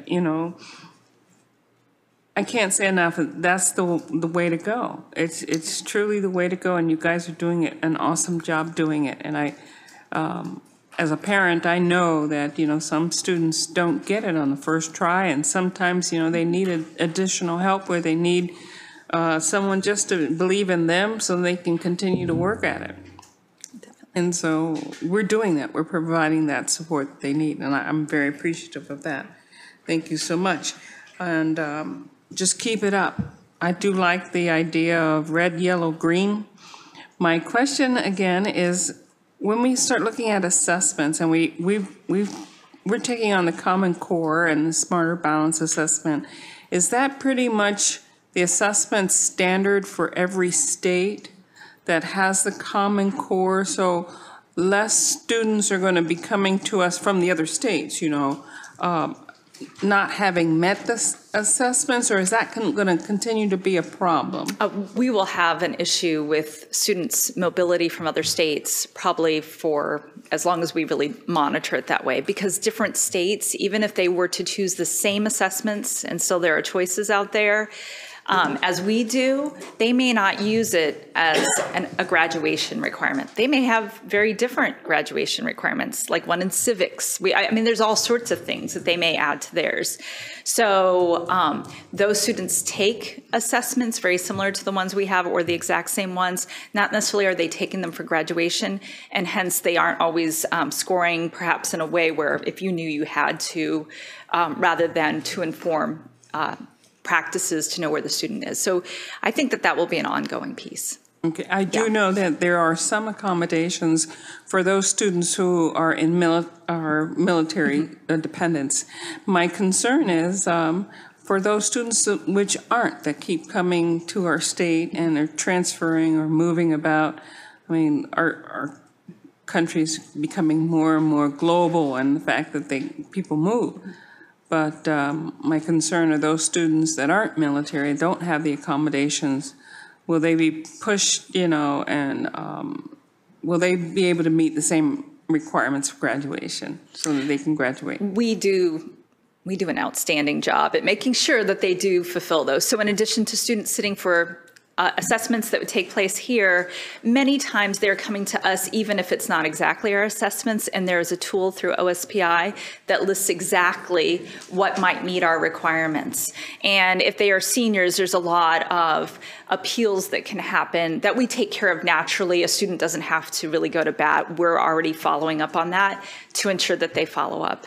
Our biggest hurdle still isn't really assessments, although we have kids, and especially who are English learners, where that will be a hurdle and where we're going to have to work through the new appeals process. But it's been credits. Okay. Yeah. Thank you very much. No problem. Thank you so much. And I want to agree with Director Lassane. It was very nice to have Mr. Lobdell recognize all 4 of our high schools for their outstanding graduation requirement rates, and the fact that, if we don't win awards, because it's hard to go from 94 higher. But you work hard. 97. Uh-oh. Thank you. I appreciate the correction. I do, because those are outstanding numbers. But to be able to talk to Jackson High parents, too, at the community breakfast about their high graduation rates, and the fact that we have a responsibility for special ed students, that they have a right to be educated until they're 21, and that is why we're not, one of the primary reasons we're not at 100% at Jackson. And the parents understand that their kids are at an exceptional school for exceptional schools. One parent did have a question about the state assessment with her child on a 504 and connected her with Mr. Peters, and just sort of so she could learn, but she learned at that meeting sort of what resources are available at the high school for her daughter that she didn't know about. Yep. And I think that that's what this kind of meeting really helps us understand. It goes exactly to what Mr. Bass wrote about, that if we did nothing, 70% of our kids would graduate without a problem, per this. Maybe there are some services in there that are happening for those 70%, but it's not all the extra that gets us up to 97 and 98. That takes time, and it takes energy, and it takes creativity, and it takes a team. And thank everyone, please, all the way through every single school, K-8, K-12, that is working on this. It's phenomenal. Hunter?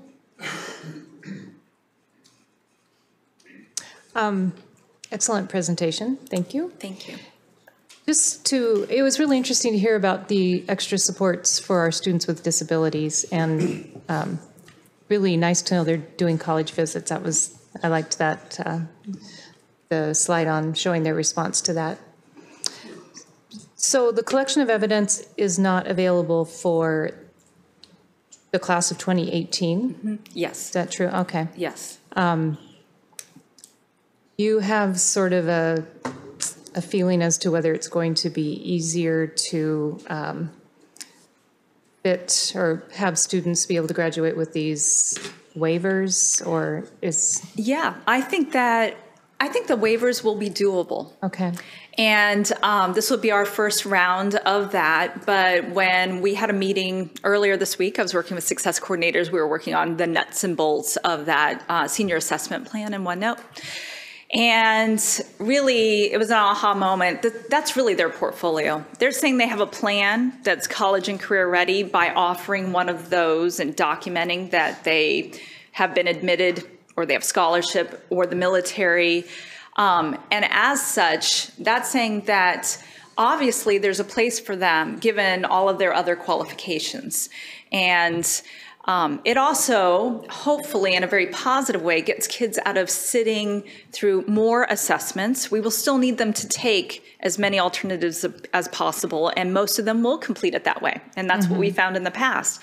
But rather than waiting for portfolios to come in, and sometimes waiting for assessment graduations in the middle of the summer to change, AKA science, here we have an opportunity to be very proactive. So I think we have a real opportunity here. And so we're gonna maximize it.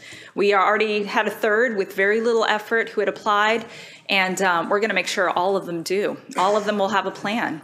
We have partners, Everett Community College, Edmonds nearby. There are places for our students really to go.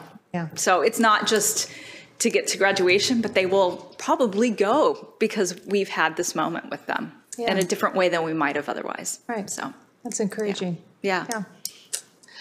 Well, with 24 credits on the horizon and our ever-increasing number of English learners, we have challenges ahead, don't we? But yeah, we're really very impressive, the steps we're taking to meet those challenges. So any other comments? Thank you very much. Thank you.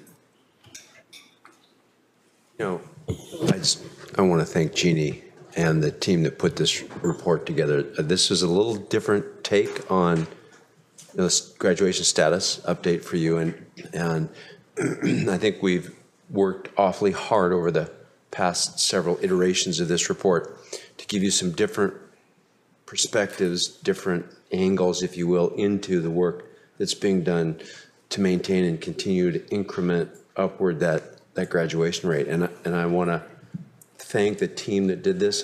Becky Clifford's team worked very hard on this. Cynthia's team worked very hard on this.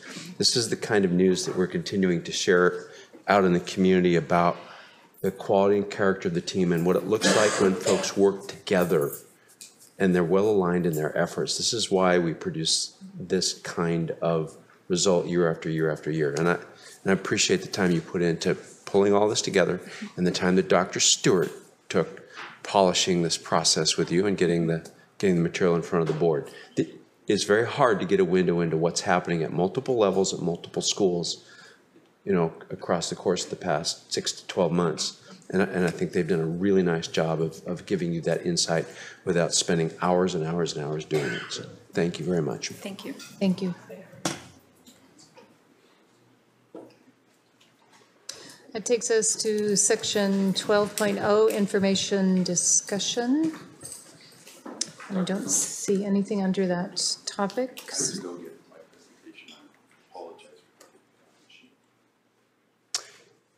Why don't we take a 2-minute, 3-minute break so that you can get a few of those snacks that we put in the closet for you. Would that be okay? Sounds good. The snack closet? Okay. All right. Take about a Would you like a 5-minute break. 5-minute recess? 5-minute recess. Thank you. There you go.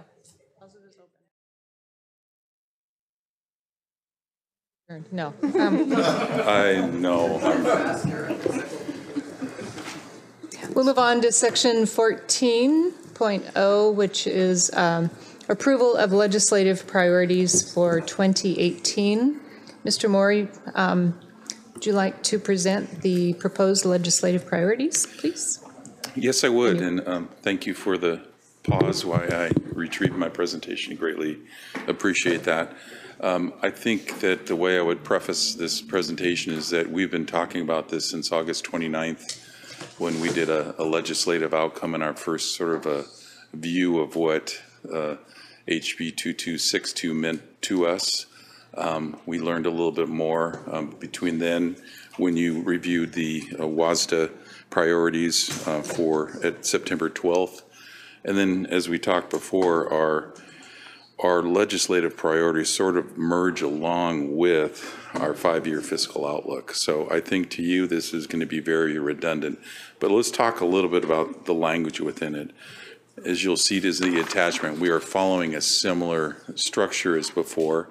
And the way we approached it is to, in essence, just modify the language to what has been done in the last biennial legislative session. Look at what other associations are doing and try to align our message. So I'm going to go through this pretty quickly because you've seen it before, and I think you'll understand the basis for it. And then if you choose to approve it tonight with some corrections, or if you choose to have me bring it back to you, that's your choice at that point in time. So here, in essence, are priorities that I recommend for you this year. And this has been reviewed by Cabinet, and we all concurred that special education funding is still without question an issue. We're suggesting that we delay K-3 class size compliance until 1920, that they mandate a state salary allocation model, which will include a mix factor by the nature of doing so.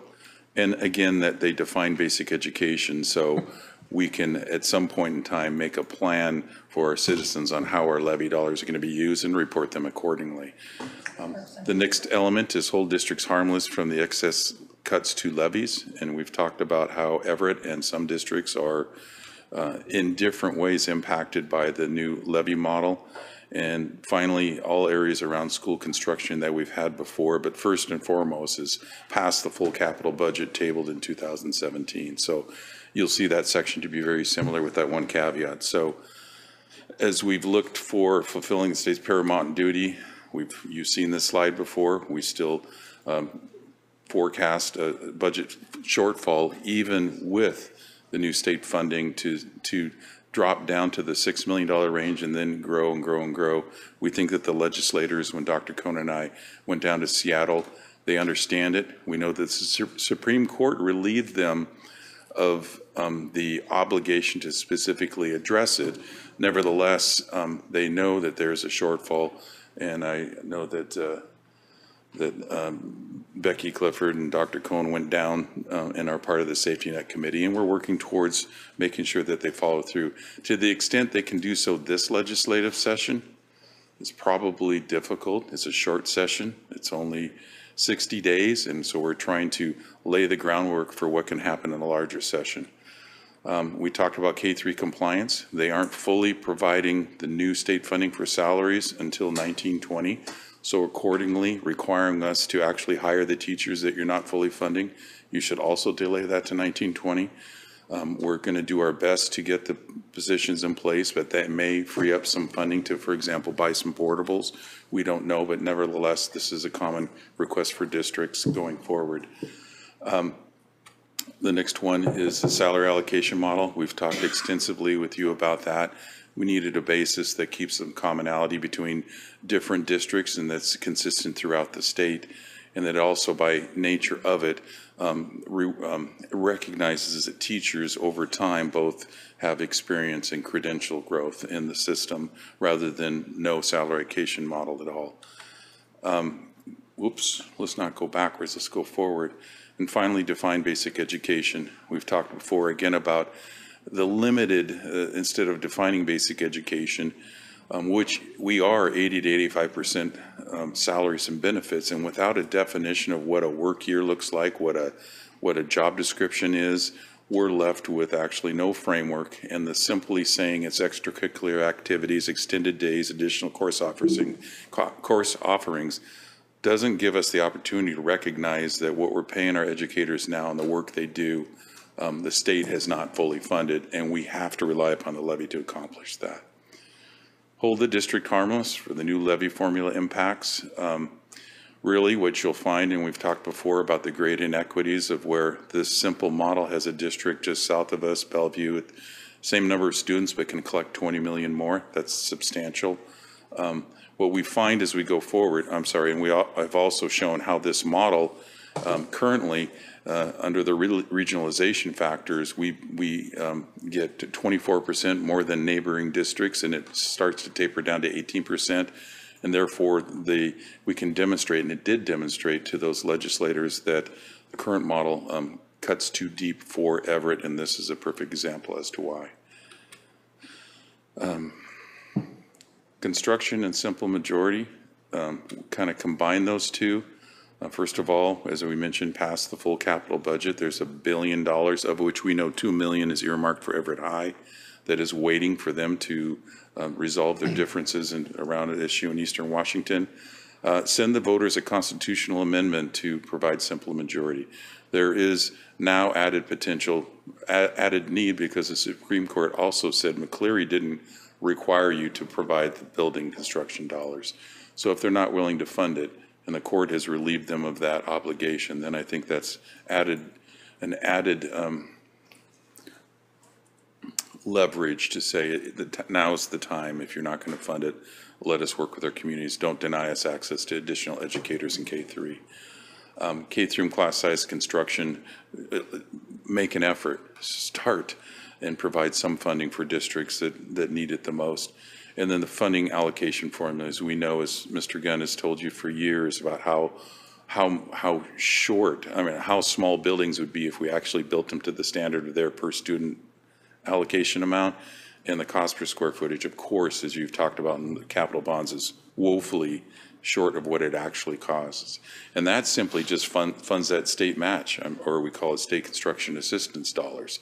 There's still no baseline funding for a district that cannot even pass a bond. So all of those elements together are what we want to bring forward to you going forward. So I guess at this point I would say hopefully what you've been able to review, and I guess I'm looking for some comments and inputs on edits to that or thoughts, and I'll open it up.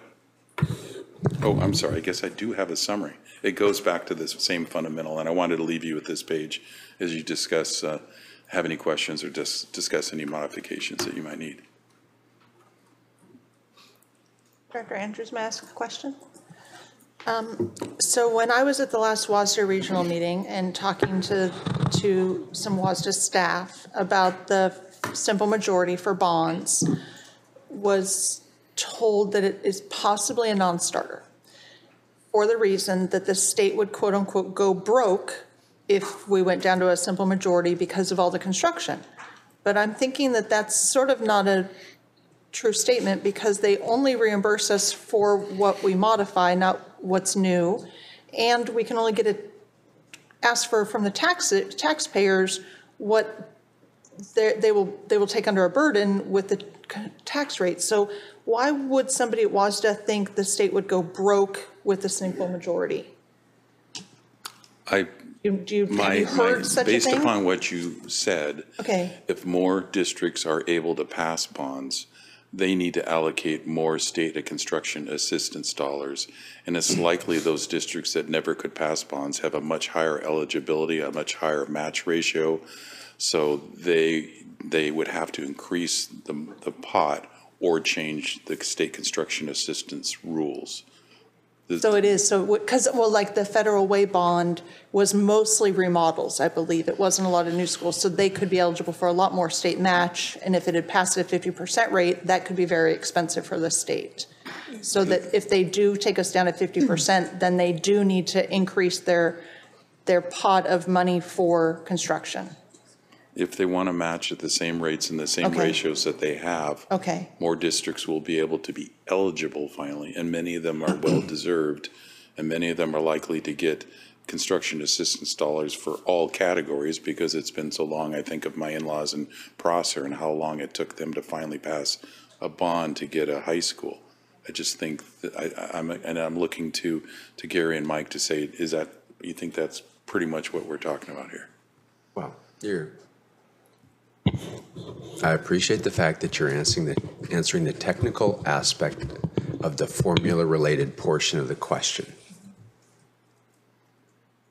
Our situation is different from other districts, and I think it is a logical conclusion that increasing the number of bonds that pass will increase the state's liability for construction assistance funding. I think it's a little bit of a leap to indicate that the state will go broke. Well, and that's true. I think that's hyperbole as compared to a factual statement. I would suggest that that's probably a reason that some legislators would vote no, because they don't want to have to make the choice between some of the things that the capital fund is being used for and using more of it for school construction. I suspect if they wanted to make that choice, we'd probably have classrooms for K-3 kids right now. So it may well be a non-starter. I don't think I would take seriously the comment that the state will go broke. It does put pressure on legislators in terms of the choices they must make for capital budget.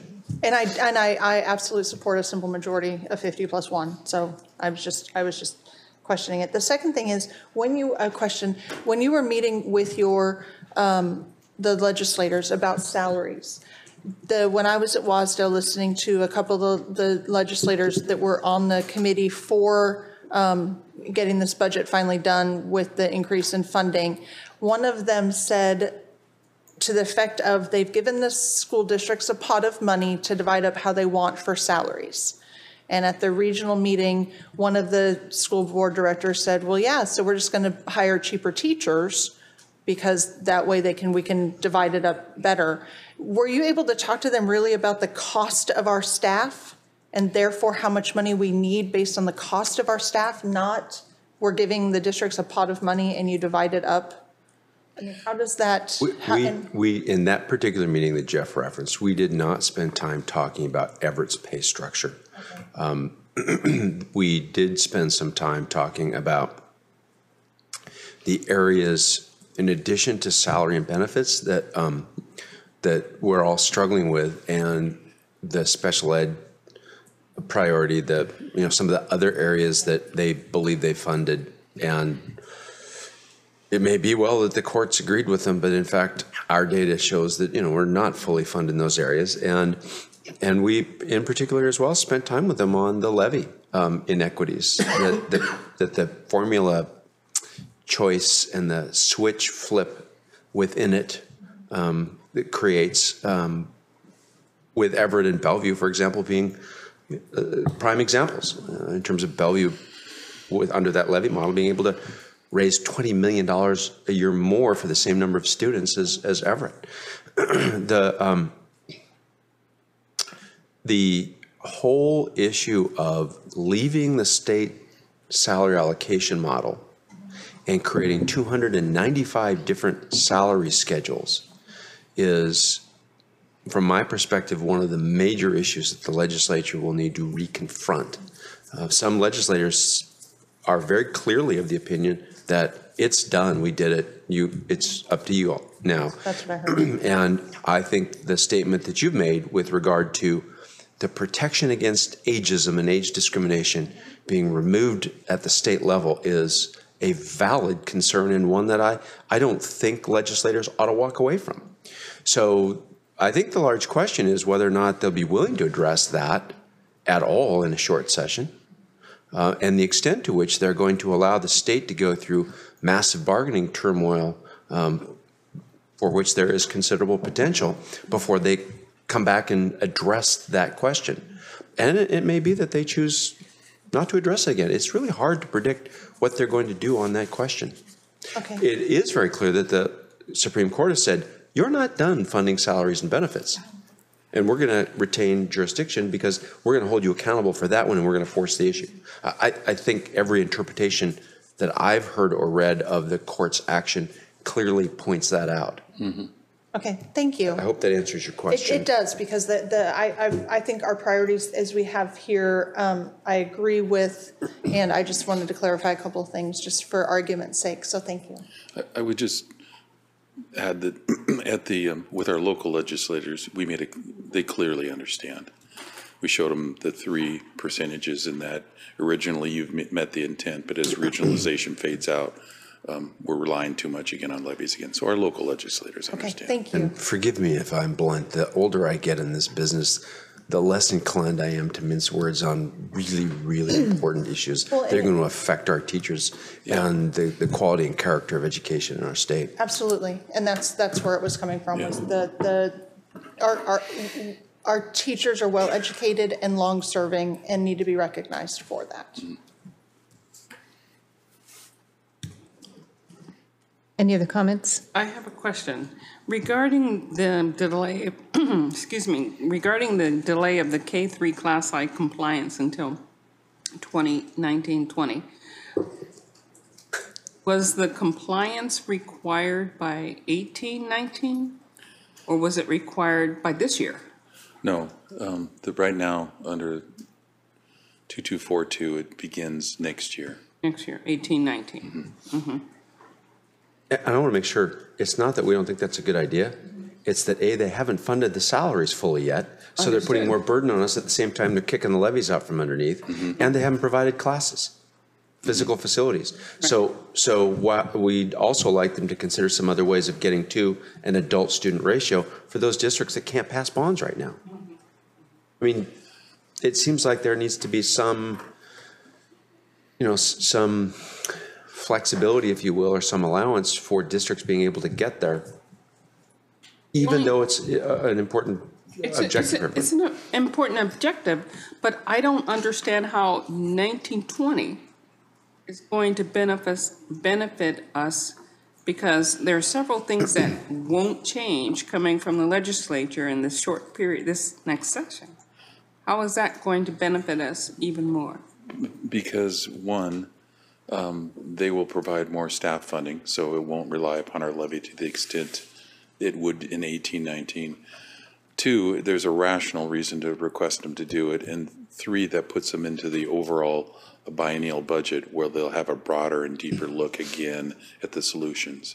When we met in Seattle with these legislators on that request, they also began to look at, well, maybe we should allow counselors and librarians, because right now it's specifically they're excluded from the ratio. And, should we include some of the paraeducators that provide instruction? So it's very limited to specific individuals, and we don't have spaces to put them. We don't have any space anyway. And it would, so in that respect, I think what we're saying is you need to think about this more. That's also true with the new levy formula. As we sat in local funding working group, there's districts like us that need the $150 to be raised. There's districts like Seattle that need the $2,500 to be raised. And there's districts on the east side and say, whoa, don't give them any more money until you fully fund us so that we're equal, which is a significant financial investment. And the common conclusion is delay implementation for at least a year until you figure out a reasonable, equitable levy formula, which may or may not exist. So the common message when you get to districts, and if you look at the different associations, they're all going to be varied, because WASDA, for example, represents all these rural districts. And like, wait a minute, don't let Seattle collect more until you pay us exactly what Seattle gets. So we needed, that was construed maybe in the last week of the legislative session, they came to that conclusion. We're saying delay it. Let's put it out there. Let's talk about it. Let's try to come up with something that works. Do you foresee that the legislature is going to change what they have already provided as a definition of basic education? Do you believe that definition is going to change? Well, the law says that OSPI is to give them their take on the definition so the legislature can decide what to do with it. So I think they've already said that they're going to take some sort of action. Now, whether they'll do it or not is a different question. But they've already set up the process to better define what basic education is. The law that they pass is that they're going to hold us accountable to it. Mm-hmm. And superintendents are going to be disciplined if levy monies are spent inappropriately under that, whatever that definition is. Well, in order to hold us accountable, you got to have a clear enough definition for us to be able to say, okay, spend it on this, don't spend it on that. Right. Not that, I haven't heard anybody express worry about disciplinary action yet, but frankly, the reality is that this business of not having a clear definition causes a tremendous amount of confusion.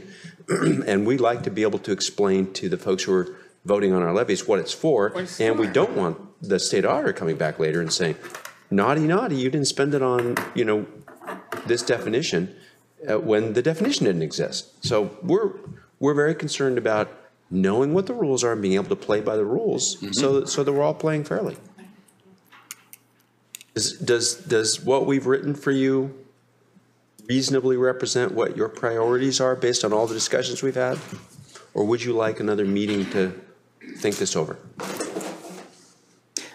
I just wanted to bring up a point. I'm struggling with the language that says delay implementation of the new levy formula, because we don't really want them to delay it. We want them to scrap it, basically, right? I mean, we want them to come up with something new.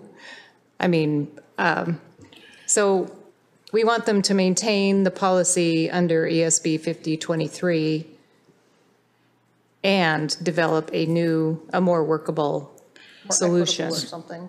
I'm just struggling with that language about delay what you came up with, because we don't really want it delayed. We want it completely revised, is the way my brain interprets that. That's what I hear too. Thank you for that. So maybe what you'd like to do is take out the end of that second sentence that says until 2020 and say, and take away the period and basically connect those two sentences so that it says maintain levy and LEA policy adopted in ESB 5023 until you develop a more workable and equitable levy reduction. Does that make sense, Jeff? It does. 5023 is the bill they passed in the middle of the session last year that delayed the levy cliff and then began stepping it down.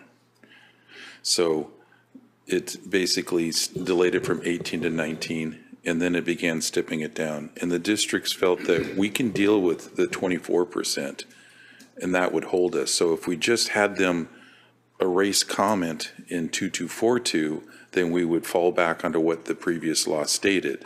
And so that's what that law is about.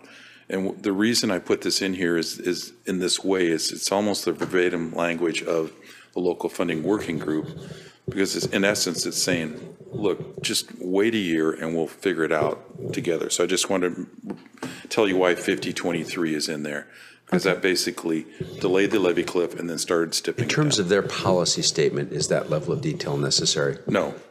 So could we say maintain levy and LEA policy adopted in 2017 until a more workable or a more equitable levy formula is developed? I think of course we can do that, if that sounds better. Would that be an acceptable change for this? Just okay, sorry, I just pulled up the one page, not the slide, but the one page. We usually don't have this many words when we pass it out to them, do we? Usually we have more bigger logo, more kid picture, board names and stuff. So this looks a lot wordier than I've ever seen. Generally, when we, first of all, when we bring this to you, we bring it to you in this form, and then we give it to Leanne. The graphics. They make it pretty. Okay, yeah, so just, thank you. I was just clarifying, because the slide is lovely, and then I looked at this document, that's a whole lot of words.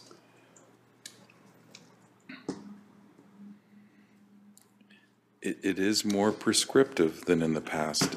It is more aligned with. We have more to be prescriptive about at this point. We do. Yeah. We do have more. Yeah. Okay. So I guess with the one revision, so this is, are we voting? So I would suggest that if you'd like to bring this to a close, that someone move the recommendation with the language proposed for amendment. And to clarify, would we have a chance to see another draft to make, not that we would need a full meeting, but maybe it could be at some other less formal thing. But anyway, I will move that we make accept this. The answer is no, because that would be outside of public meeting. If you want to table this until the next meeting or postpone this until the next meeting, then we can bring you something back. I would like to see what the final copy might look like, with all of the beauty that gets added to it, just to be blunt and clear. Just to see what it would look like, how the wording really will look when it's presented to the legislators, to make sure it is prescriptive and about equity and things. I don't know what other people think. I'm ready to go with the change, but I will wait. That's what I don't know. Do we need to see another version to approve before it gets printed so we can take it to Olympia? I don't think we do, because I think they've done a great job in the past of providing the color pictures and the layout based on the words that we've selected the words. They have the job of making it look presentable. Well, we have a regular meeting January 9th. And we have the gift of time to table it and bring it back. Okay. Just to see what. We have the gift of time to table this and bring it back for approval. It should be a quick discussion. We don't have to go through it all again. You know, we probably need about 10 minutes at a meeting just to make sure that it does look how we would like to present our issues. Postpone. Table is during the same meeting. Postpone is to another time. That is why you were elected parliamentarian that's again. Right. So I would recommend that we postpone this until our January 9th meeting to see a more complete draft. Motion requires a second. Second. It's been moved to table this and postpone, excuse me. Postpone this to the January 9th meeting, so we can see a more final finished product. And at that time, we'll vote to approve. Okay. All in favor of that motion, say aye. Aye. Opposed? Motion carries. Okay. So we will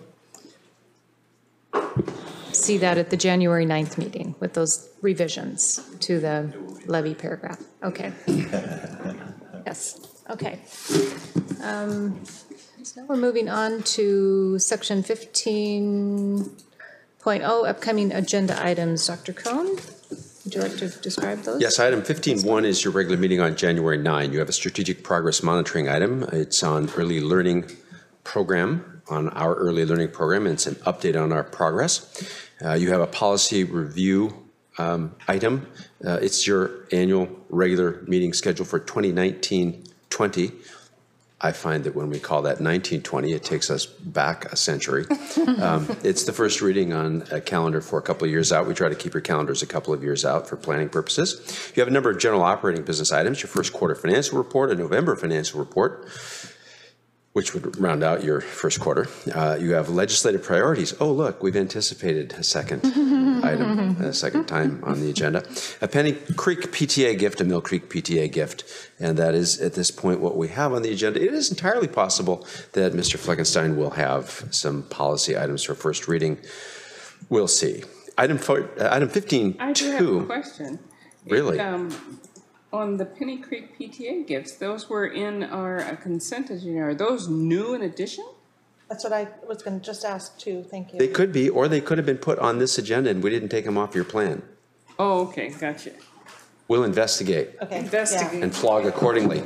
Okay, item 15.2. Item 15.2 is a special meeting. It is a study session. It's a special education program review, which you do every so often, and Becky Clifford's staff is getting ready for that extended study session for you so that you have a really fine update of the scope depth, breadth of our special education offerings, how it's changed over time, and what we see as the directions in the future.